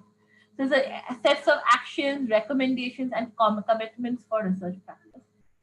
And it has to have the voluntary acceptance of everyone involved in research, especially researchers. You have to agree with the document objectives, and you have to share in with the values that we are presenting. So when we talk about research integrity, why it is very necessary, you have to take the research, the concept of research very seriously. I have, as a student, as then as an early career researcher, now working with a lot of research institutions, I have often seen that, especially with very, and this is something that I have seen with very young students at the bachelor's level, at the master's level, because we did not inculcate these values formally. Okay, formally we don't have a course, or we do not inculcate these values. There is a feeling that experimental results or whatever I'm doing, this really does not have any meaning. It is okay if I cut corners. So if I'm doing an analytical chemistry experiment and I'm doing something called as validation, where I have to do the same analysis at least 5 times, to test for precision and reproducibility, it's okay if I do twice, and then the other 3 results I just, um, invent, or what we call as dry lab. You just make up those results. It is okay. This culture of this is okay in research needs to stop. So there has to be some. So it has to be in 2 ways. So one could be one, that you incentivize good research, and secondly, you also have a mechanism of penalizing. So if you find some student, and now it has already started, for example, plagiarism, which is a very big concern earlier on in the Indian, scenario. In fact, I remember in the last session that I was taking, or last Friday, I remember the speaker before me, Dr. Raghu Vamshi, he made a statement. He said that when he was in graduate school in United States, many of his professors did not trust the work in the beginning that he was doing, because there was a perception that if you're from India, you would plagiarize. So can you see that this is a perception that we have created for ourselves on in the global platform, which is nothing. I'm sure none of us are proud of it, right? So we need to create, bring this cultural change, that this is not okay. It is not okay to copy, and now it is being done very successfully now. There are UGC has started, many institutions have very strict guidelines about the plagiarism. If they see any kind of plagiarism, there are softwares being used, there are mechanisms, people even check citations, right? They see that if the references are very similar to the references of some other paper, the same set of references. So that raises red flags. So there's a lot of self-policing that is happening with regard to plagiarism. So that there has been a culture change in the past decade with regards to plagiarism. So the same cultural change needs to happen again with research misconduct, because research misconduct and research integrity issues are a big problem in the Indian ecosystem. And it is not. And again, this is something I want to reiterate. Many times we feel that this is a problem which happens in smaller institutions, tier two institutions, institutions which are not very research intensive. Because if it's a big, well-known, reputed institution, these researchers already know what not to do. But you would be surprised, and I will not take names here, but you'll be surprised that some of the biggest stories in research misconduct in India have actually appeared from top laboratories and top institutions in India. So there was this one institution where a group of 2 to 3 professors, they were working in the area of, chemistry in nanotechnology, and they had 24 publications retracted, right? So, and then after this 24, this is a huge number, 24 publications being retracted from a group and which had been published in a space of around 5 to 6 years. That's almost, like, I would say, 50% of the content, research output. After that, there was this process of inquiry, etc. But the point here is, why wait for 24 retractions to start this process? Why, when the first retraction came up, was there not a formal inquiry, right? Why was there not an inquiry at the institution? That's what we are trying to say. If you voluntarily accept, if you follow the guidances, you need to start with this policing yourself right at the beginning. If there is a problem that you identify, first of all, there should be a body where which should prevent these kind of problems. And we have several institutions today who are participating. One of the sponsors, the organizers is ICT, who are very, very well known for their research quality and output. And I'm sure the stakeholders from these institutions will agree that they do not want this problems to happen. No institution wants retractions on their CV, so as to put it. So there has to be a mechanism. I keep on repeating, it has to be a mechanism that you do the policing right, prevent these things from happening.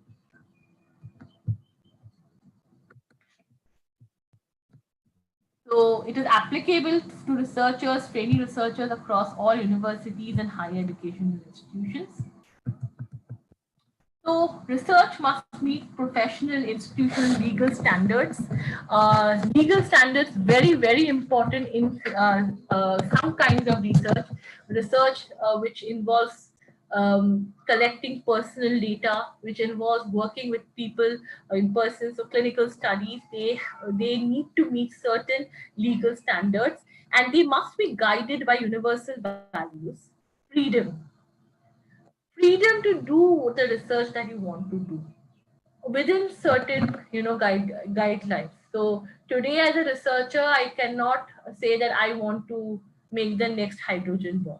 I want to do you cannot start saying that I want to work on something which is detrimental to society.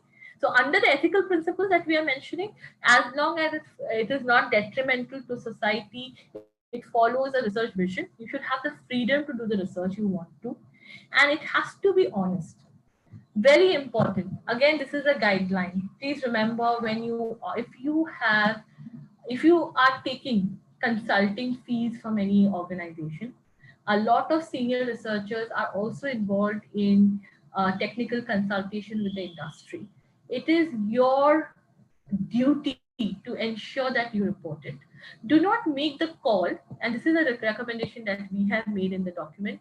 Do not try to make the call whether this consultation that I have done, is a direct conflict or not. So you might say, I consulted in the area of catalytic, catalysts for a dye company, and this is a research paper that I am writing on reactor kinetics. It has nothing to do. But considering you have received some remuneration, you never know how, because what happens is, to tomorrow, somebody discovers that the company where you had been consulting for is also involved in selling or manufacturing some kind of reactors. So people now might look at your research with sudden, okay, why did he not disclose? Is it because the recommendations that he has said, these are good recommendations?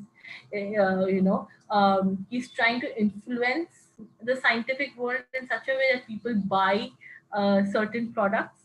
So do not let other people second guess.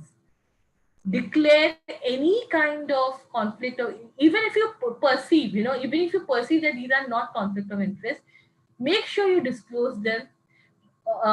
If not to the editor of the journal in the manuscript itself, at least disclose them to your institutional oversight or your office of research. So before you send out a research document, you should be talking to your HOD or your institutional research dean, if you have, that I also do this work, this technical, I get money from this company. Should I be putting that in my manuscript? Should I be letting other people know when I am a part of a panel? So be honest. And finally, responsible. Please remember, everybody who is a part of a manuscript, who is a part of a project which has finally some resulted in a product, they all, they are all responsible. So if you are a part of a paper where there are 30 authors and you are just the 17th author, that does not diminish your responsibility. If that paper is retracted, you also become a party, that you have a paper which has been retracted. You are affected to the same level, right? You are affected to the same level, or as the PI or the first author. It is difficult. I mean, you can always point fingers and say I was just a co-author, but increasingly, regulatory agencies, governmental bodies are refusing to entertain these arguments that I was just a co-author, I did not have a look at the manuscript, or this was just I know this person for a very long time, and he said, "Do you want to be a part of this paper?" And I said yes. So I had no idea about the data. These are not good enough excuses. So you will be responsible.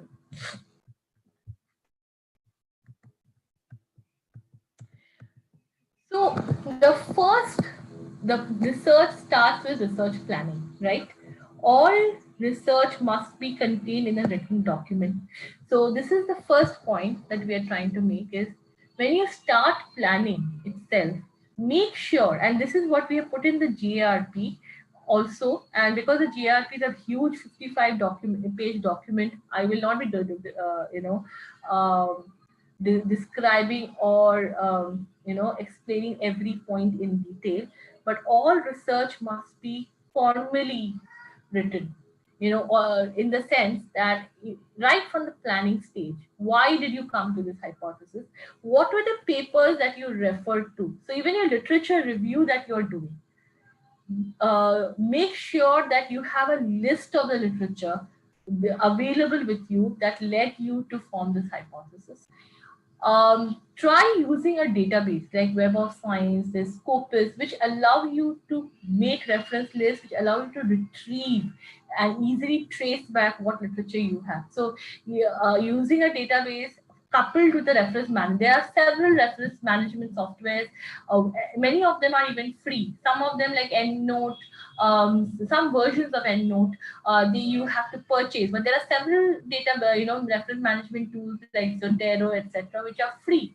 And if you are reading a paper, make annotations, save them in a research management reference management tool, and make sure that everything is documented right to the how the experimental design, get approvals, very important. So you, if you're going to be using some particular equipment, if you are going to be using a certain technique, make sure that every approval is in place. This is a very good practice. In fact, in pharmaceutical sciences, in pharmaceutical analysis, there is a saying. They say, "What is not documented is not done." So if you are not being able to document something, that means you have not done it. And depending on the type of study, ethical and legal aspects must be taken into. This is something that I think is very, you know, how do I put it, very self-explanatory. If you are involving people, your burden of proof increases that much more. If you remember, some time ago, there was this lot of reporting in the media that clinical trials for a homegrown COVID vaccine will happen in 2 months. And then we had, senior doctors, medical researchers across India saying that no, we will not be able to do that. We will not be able to do it because we will not be able to do it. We cannot do it because there are several guidelines for clinical trials that need to be followed, and nobody, no medical institution or medical body in India will be giving. So MCI came up with a categorical, a refusal, saying that we will not cut corners. So even when we are talking of a pandemic situation, and not only in India, across the world, if you notice, there has been no compromise. So if you are doing research involving people, that so protocols that involve the direct participation of people or based on biological samples, you must have the approval of regulatory bodies. And this is very important. Again, here, if you have an institutional office of research, this is what they need to do.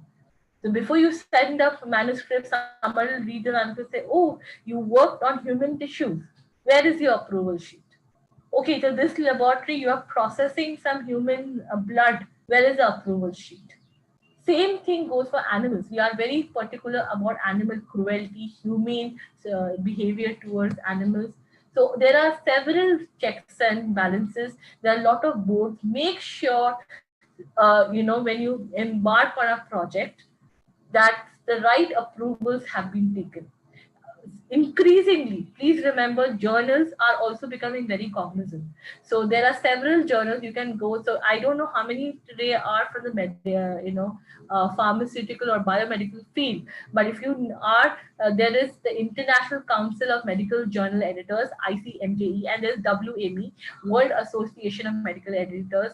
They have very, very detailed guidelines, and the journals now ask for your data to be in adherence to these guidelines. So they will not publish if they see that any kind of discrepancy.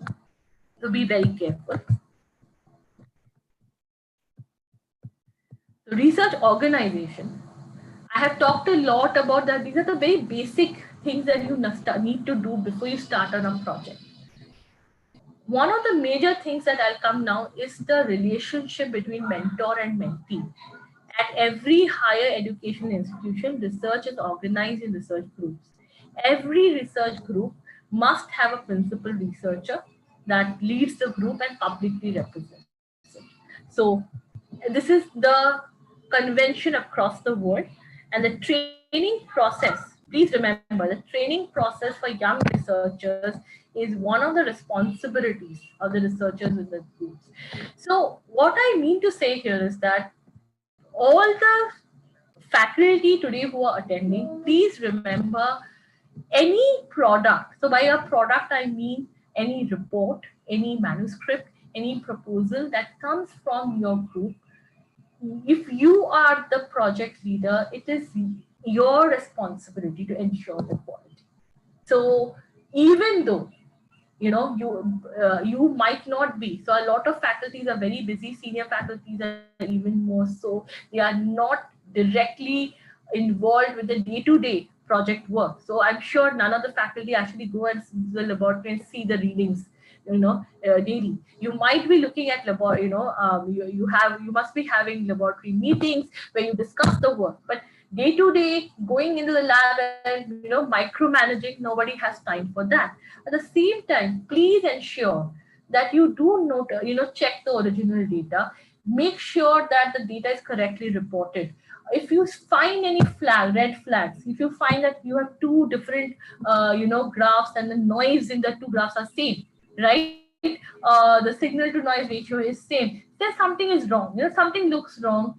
Make, you ask questions, also train your researchers that they will be the ones, they'll have culpability, to take culpability.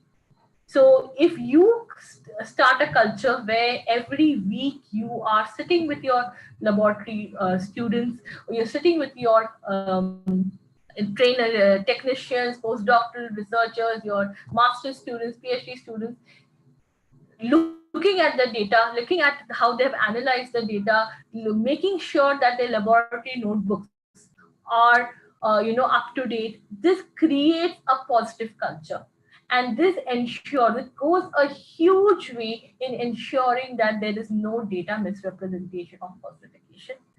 So this has to happen at the laboratory level. uh, Again, an institution can create, institution, UGC, everybody can create guidelines. There can be departments. At the end of the day, the change has to be at the grassroots level, that is at the laboratory level. So what are the obligations of the supervisors? Interact personally and regularly with trainee researchers under their supervision. Facilitate access to adequate means and scientific environment. So there should be an collegial environment. There should not be an environment where people are scared to tell their ideas, where because somebody has been there in the lab for a very long period, they are dominating or suppressing the voices of younger researchers or younger students. You introduce trainee staff to discussion forums. Make sure that nowadays, for example, there's so many webinars going on. Many of them are free of cost. Ensure that your students, your postdocs, your technicians, they attend these. So they need to know what's happening in the world. Maybe they are using a technique, but that technique has been kind of is outdated and nobody uses it globally for the past 10 years. So encourage, they need to be up to date. Make sure, another thing, please ensure that your students do a very thorough literature review. One of the reasons that manuscripts get rejected, grant proposals get rejected, is because researchers reinvent the wheel. You see many papers which are just copycat papers. You have one formulation system. So I'll just again give the example of pharmaceutical sciences, because that's from where I come. You have one formulation system, and then you do the same, you make you just repeat those experiments, same formula with different drugs. So basically what we're doing is known as salami science, science where you're just doing a kind of a copy paste. It's not an assembly line. It's not that, this is not a store where you have the same sari in 20 different colors. Research needs to be original and novel to some extent. So make sure that your students have enough exposure to understand. So that starts with the literature review. we have put in a lot of guidelines. We have told in the document about how to identify good journals, how to identify predatory journals, how to, and we talked about that. And I think the entire conversation through this whole Shodhyatra conference series has been that how to identify the right avenues for research, how to do a better job of it.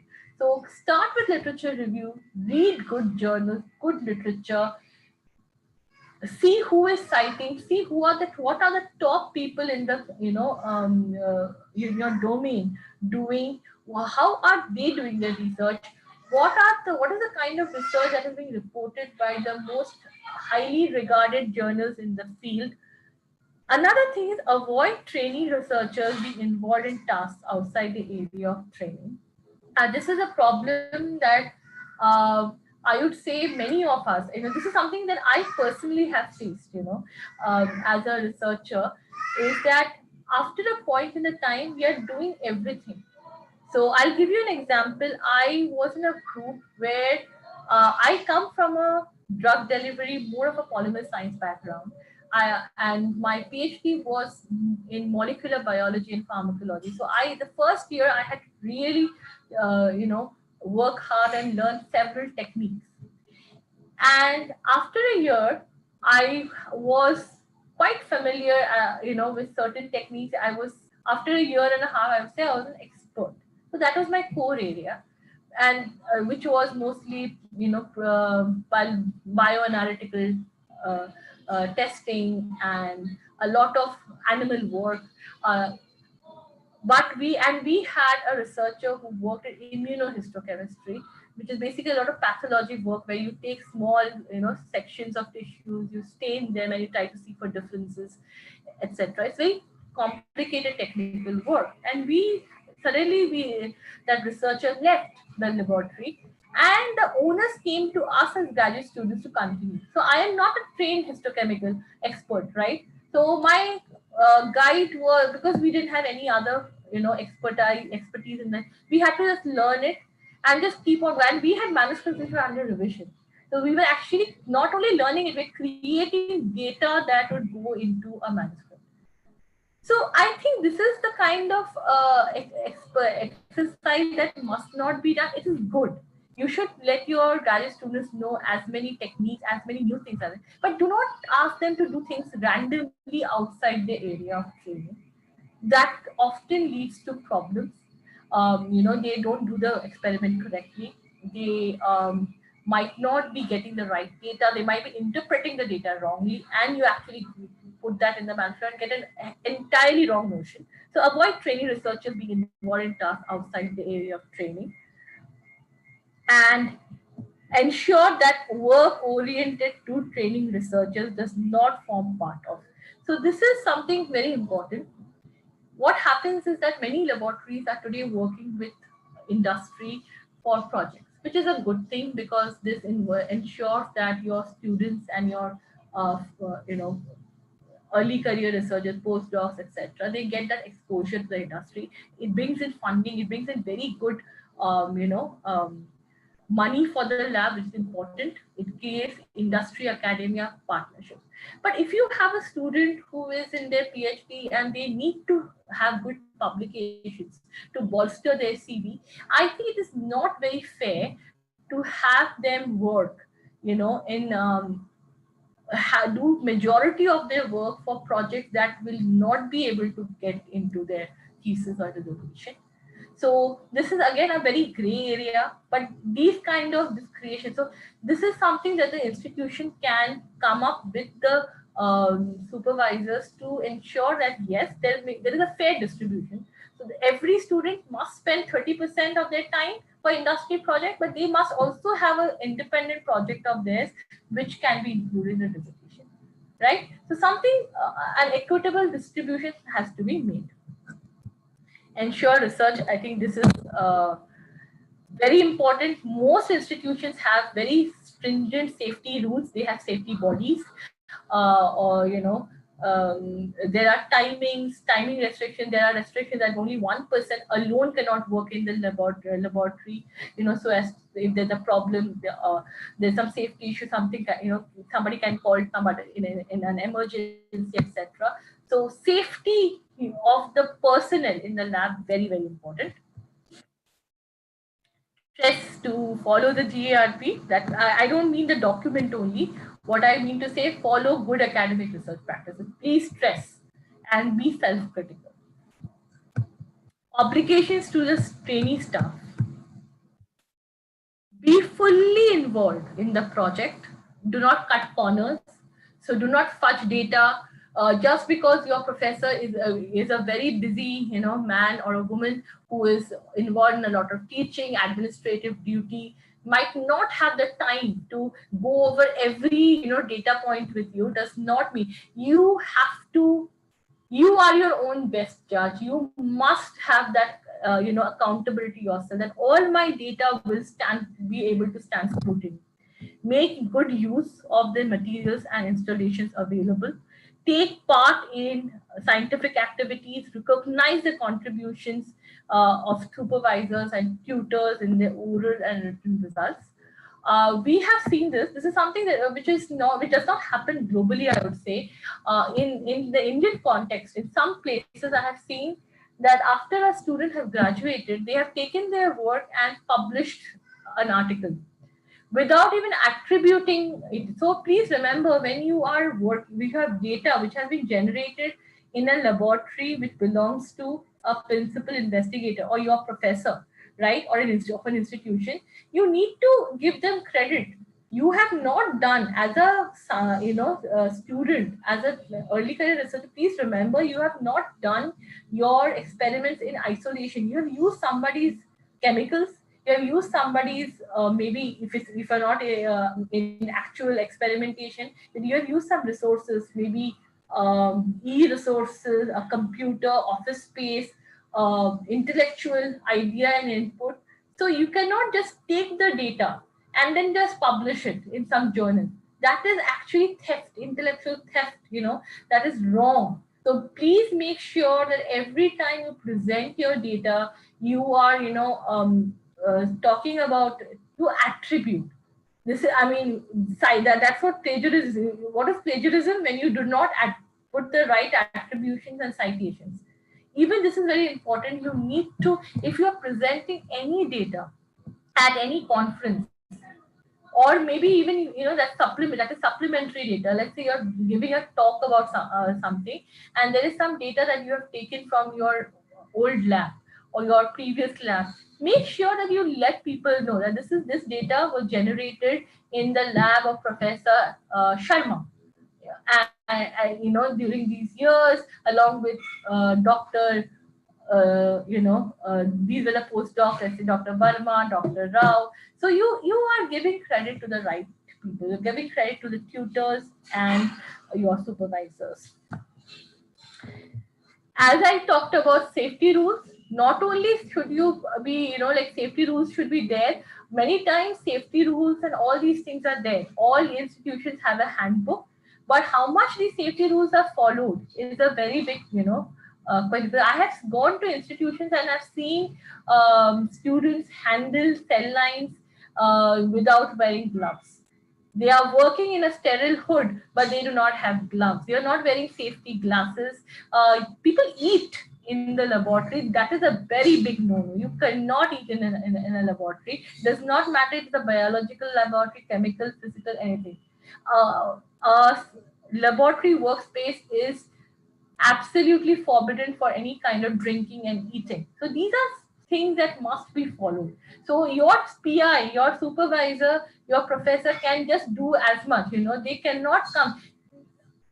End of the day, I think as students, or as researchers, we need to understand we are not kindergarten anymore. We are not in KG. Nobody can come and monitor us for the whole day. Many people in research actually work nights. So there's nobody who is monitoring them. You have to be self-motivated and have a very strong sense of what is right and what is wrong yourself. I hope this is not sounding very, very preachy, but unfortunately, these are very common tips. I'm sure whatever I'm talking about up till now, none of this is something that we have not known. These are things that we know, but unfortunately, just like traffic rules, these are things that we do not follow. So we have already talked about animal experimentation. This is, I think, this is a slide which is very, very important. The most important part, I would say, in today's talk is about collection of and storage of materials and data. One of the ways you can really increase accountability and improve research integrity in terms of the quality of research. So no falsification. So here, research integrity, I mean, I am exclusively talking about that there is no falsification of data, there is no misrepresentation of data, so there is no misconduct. Is if you collect and acquire and record data correctly, researchers must record all data obtained from research activity. There should be laboratory notebooks. So again, if a student has left, if a postdoc has left your lab, they cannot take the research data. So this is a accepted convention all across the world. The research data is not the property of the one who generates it. It is the property of the institution where the data is generated, not even the PI. No, because tomorrow the PI can go away.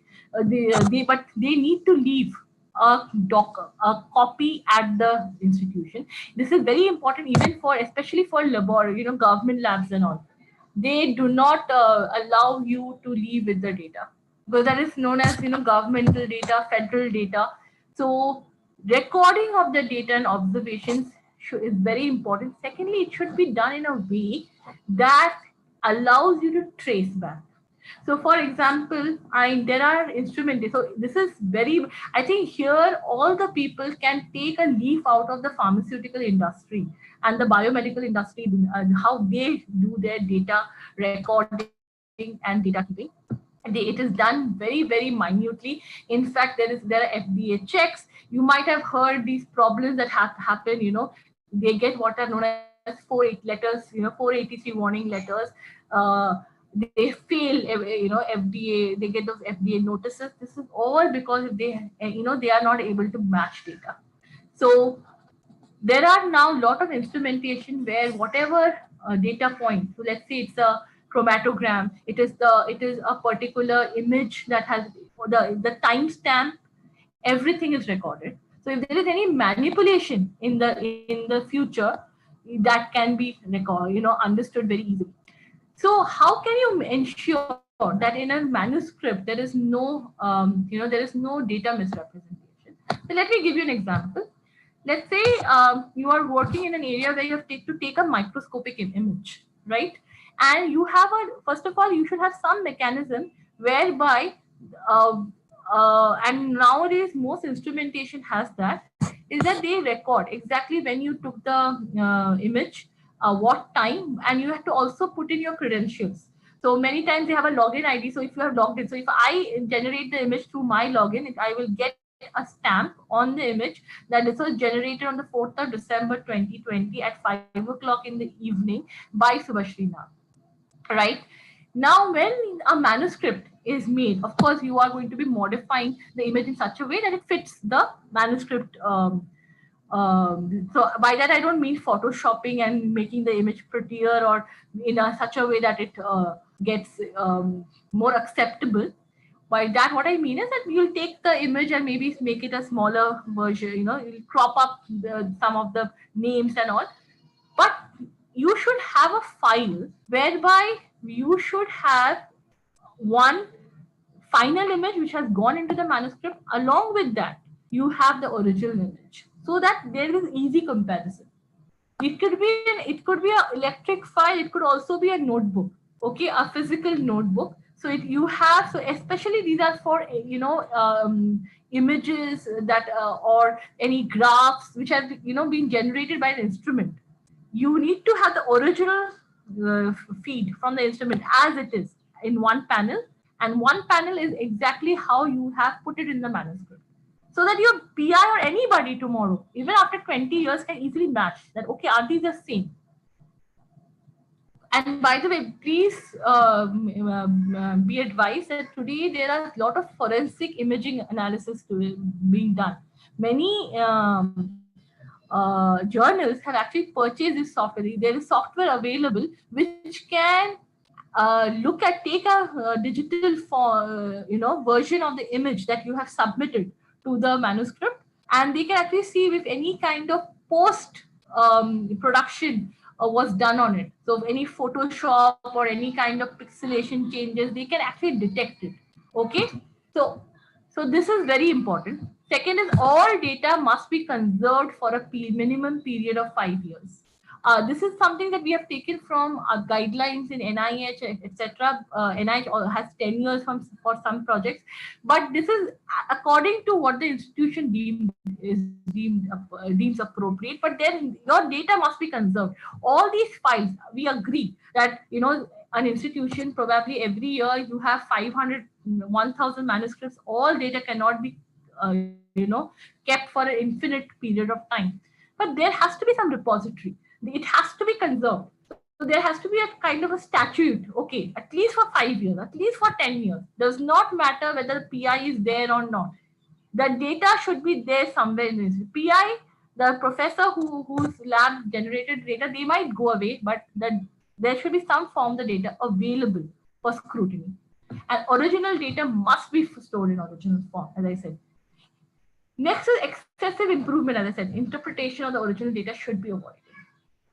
If people are, so as I said, if it is a if it is a data point which is making a graph, then you also need to ensure that what are the points. So this is especially for physical sciences, chemistry, etc. Sometimes in order to make the graph look pretty, we take away some data points, right? So if you have the original data along, the original data as you collected it, which if it is there, then you need to have annotations in your laboratory notebook that I had 5 data points for this particular experiment. I have taken 3 because the minimum requirement is 3 to do any statistical evaluation. But why did I choose these 3? All of these annotations must be there. And this is where the duty of the PI comes, as well as if there's an office of research. Before submitting a manuscript, the office of research can ask for this notebook, and they can also have somebody who just has a look.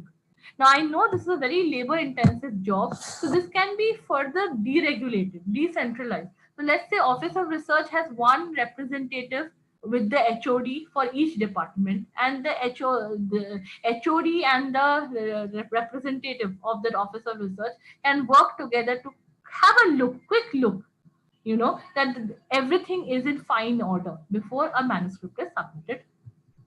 Data ownership, as I said, it is the property of the center to which the project leader belongs.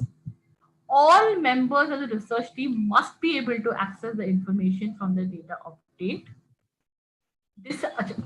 Now that we have talked about this data integrity and fidelity, let us talk about the dissemination of results. There are 2 things I want to address here. One is how we present data or our results in the mass media. Nowadays, most institutions have a PR office or a communication marketing office where they are presenting their data. It is bad practice to unnecessarily sensationalize your data. So many times you'll come across saying this institution has got a cancer cure for colorectal cancer, and then you see that it's a very normal paper where there were no human studies done, nothing. In some cases, I've seen no animal studies have also been done, but they have touted it that this is the next cure for cancer. So excessive optimism, false expectation should not be raised in relation to the research. This is bad. Again, this is a very gray area. There is nothing legally that anybody can do, but this is bad science. These are bad scientific practices. It should be discouraged. Finally, talking about authorship, this is a very, very problematic area. This is something that there's a lot of discussion about. Now, based on all the information and the guidelines and the guidances that we could find from UGC, NCI, from AICTE, all the the regulatory bodies in India plus worldwide, it is agreed, universally agreed, I would say, that authorship it should be given only when a substantial contribution to the project has been made. So, no gift authorship as it is known. So there must be a substantial contribution to the project and the creative process, to the design of the project, or to the analysis and interpretation of the data. So sometimes it is not necessary that the experimentation is done by the person, but maybe they've interpreted. So you could have a biostatistician or a statistician who has, generated, who has interpreted the huge amount of genetic data somebody, generates, or they have contributed to the preparation or the report of the results. So many times what happens is that maybe the work is done by junior students or junior researchers in the laboratory, the actual experimentation work, or even sometimes with technicians.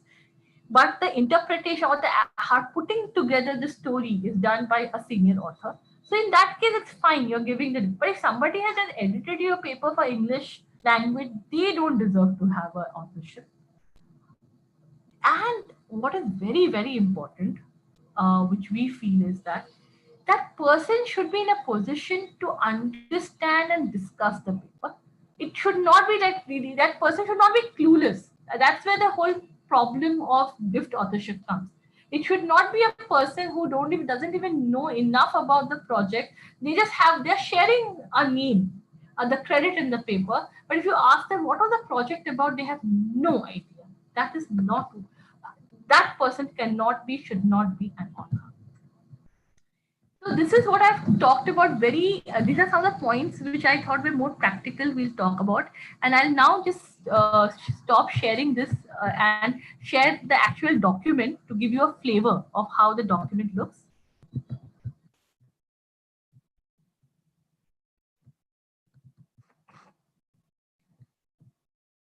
So let me just share screen. So sharing my screen.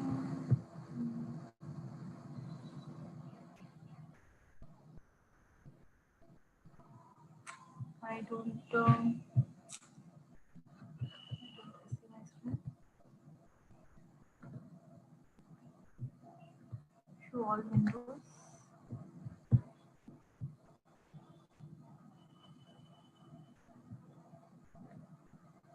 Um, this is really strange. Oh yeah, finally got it. Okay, so this is how our document has. It has values. I've talked about that. We have research, designing, literature review, and if you just scroll down, we actually give you a kind of a checklist also. So let me show you. For example, see, checklist for planning research. Okay, so we give you a kind of a checklist. So if you are, this document allows you to see. So checklist for information for scientific literature review, how to decide that whatever, this is the right paper for you. Okay.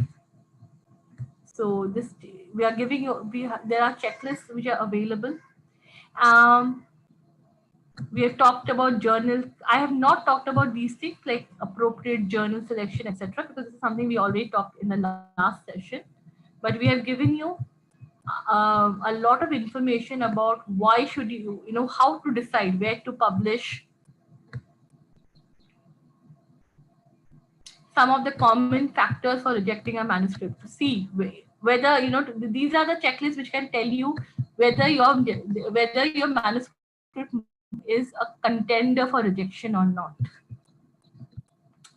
So translation of research, this is where I was talking about ORI.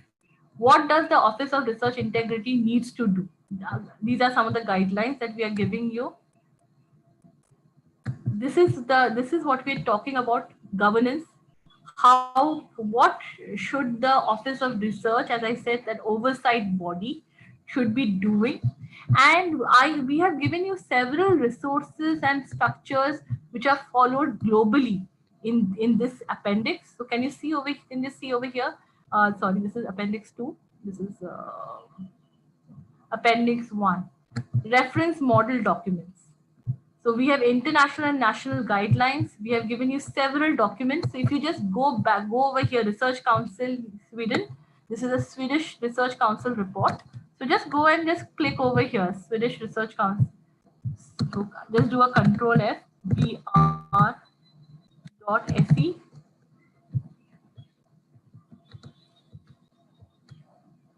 See, we have given you the clickable link over here. So just click on the link and you should be able to go. I hope yeah. So see the good research practice document from Sweden opens up. So we have given you several websites and documents. You can go to them and look at the documents, research or reference documents, model documents. I really suggest for all of you who are trying to, so if you have any kind of faculty members today, stakeholders who are looking for developing some extra guidelines or modifying these guidelines, you can also have a look at these documents. So these are the parameters that are being followed globally. So what I will do now is, since I've already taken up an hour, I will open it up for question and answer. I really advise all of you to have a look at the GRP. It's a very we have tried to make it as comprehensive as possible with a lot of checklists, do's and don'ts, to which make it easy for really understanding, following the guidelines. So with this, I will stop sharing, and I will actually start. I'll open up for questions.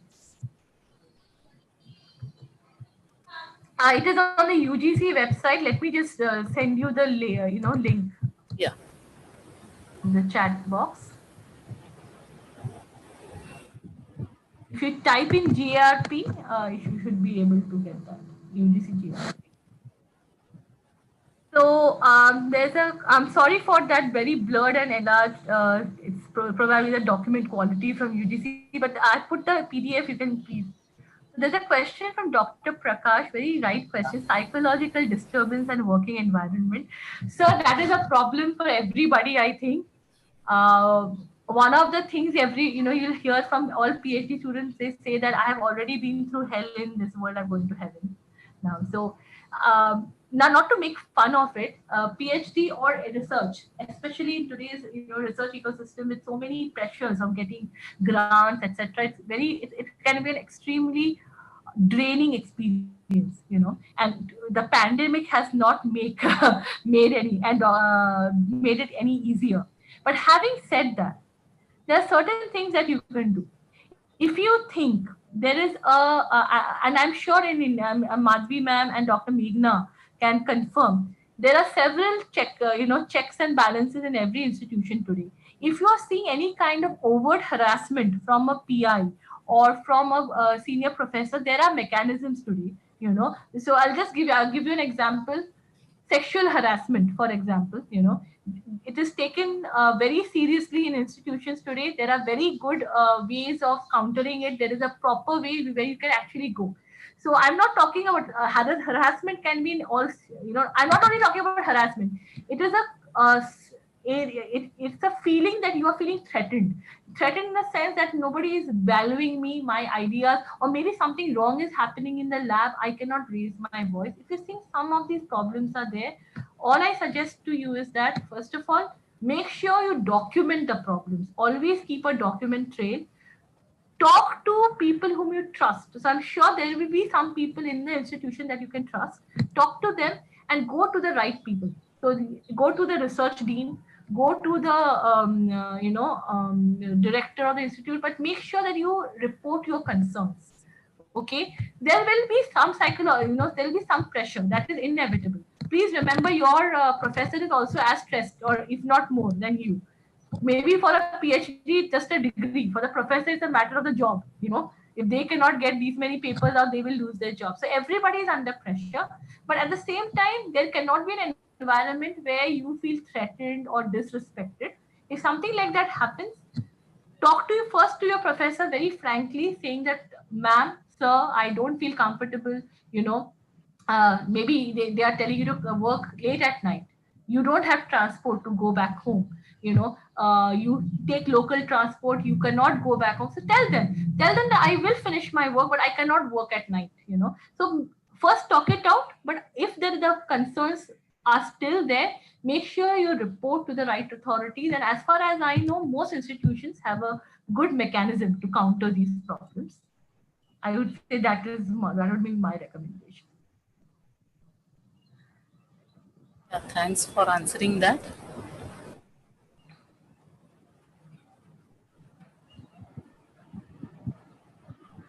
So, thank you very much for the session. I have to unmute, I think, 1 second. Yeah, I have now. Yeah. So, thank you very much for the session, Dr. Subhashri. The session was very, very insightful. And I think as a concluding session, it added immense value to our capacity building program.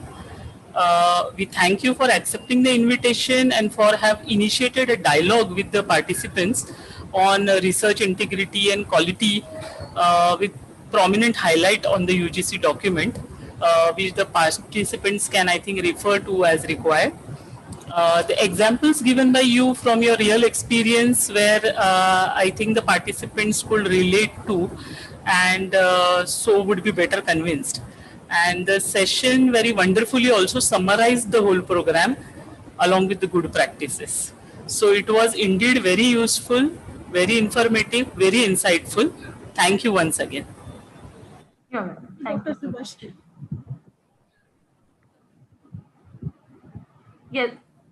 Yes, ma'am. Thank you so much for the invitation. It was really a great experience to share the insights that we have put in the document with a bigger audience, and hopefully all of us can benefit from this.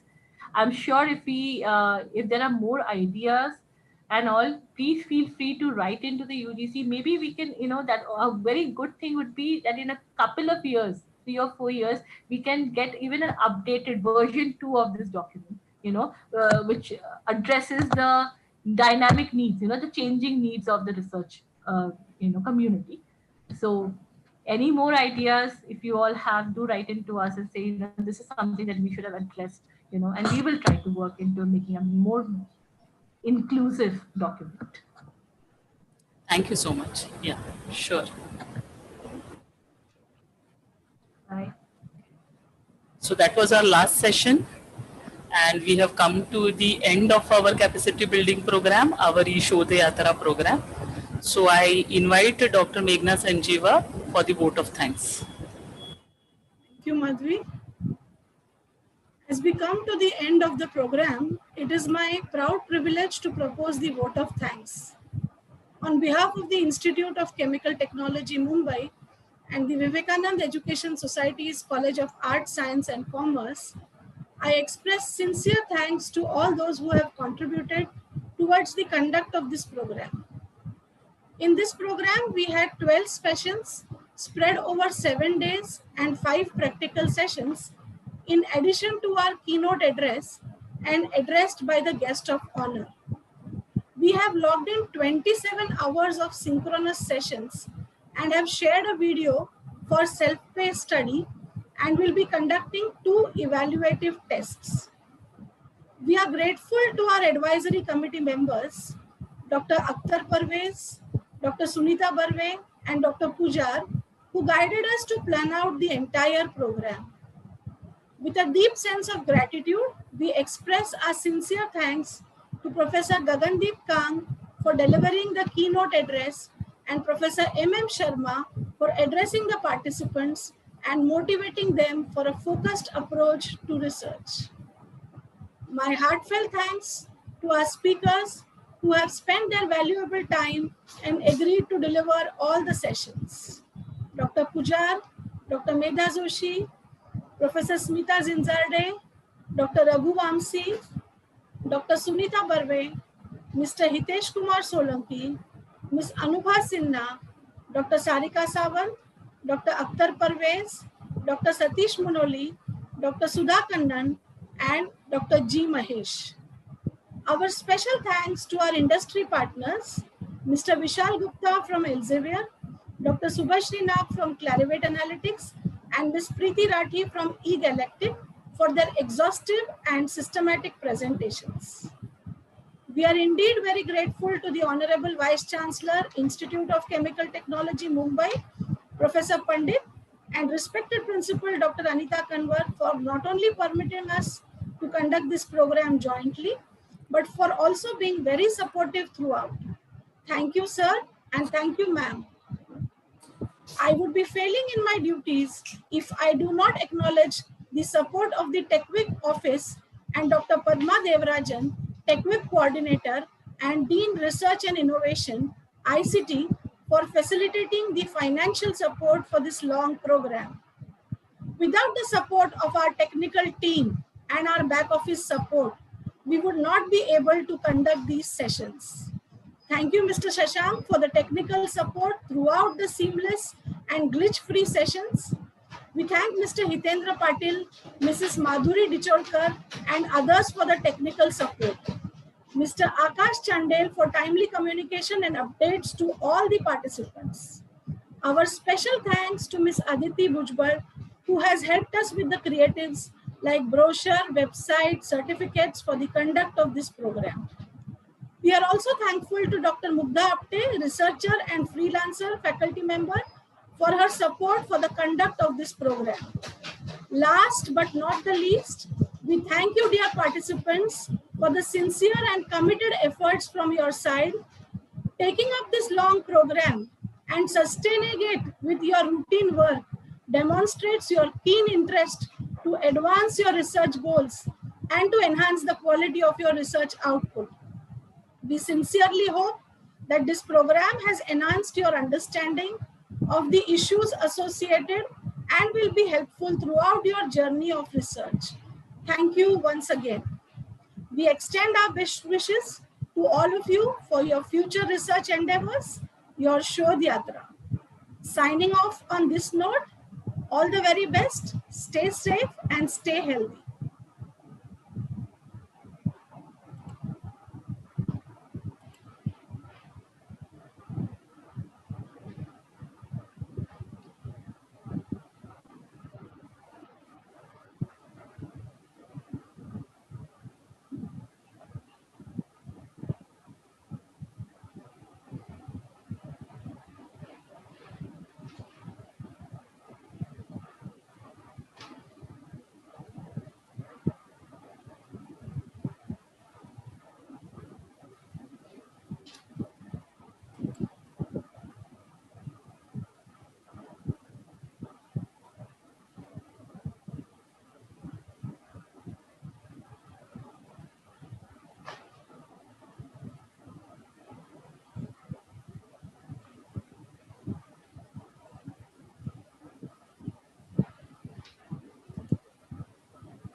Unmute कर तुला.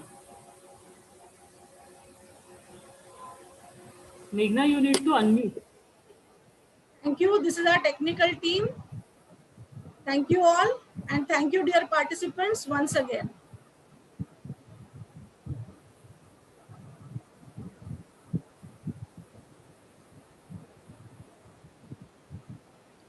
We all will be in touch through our WhatsApp group and email.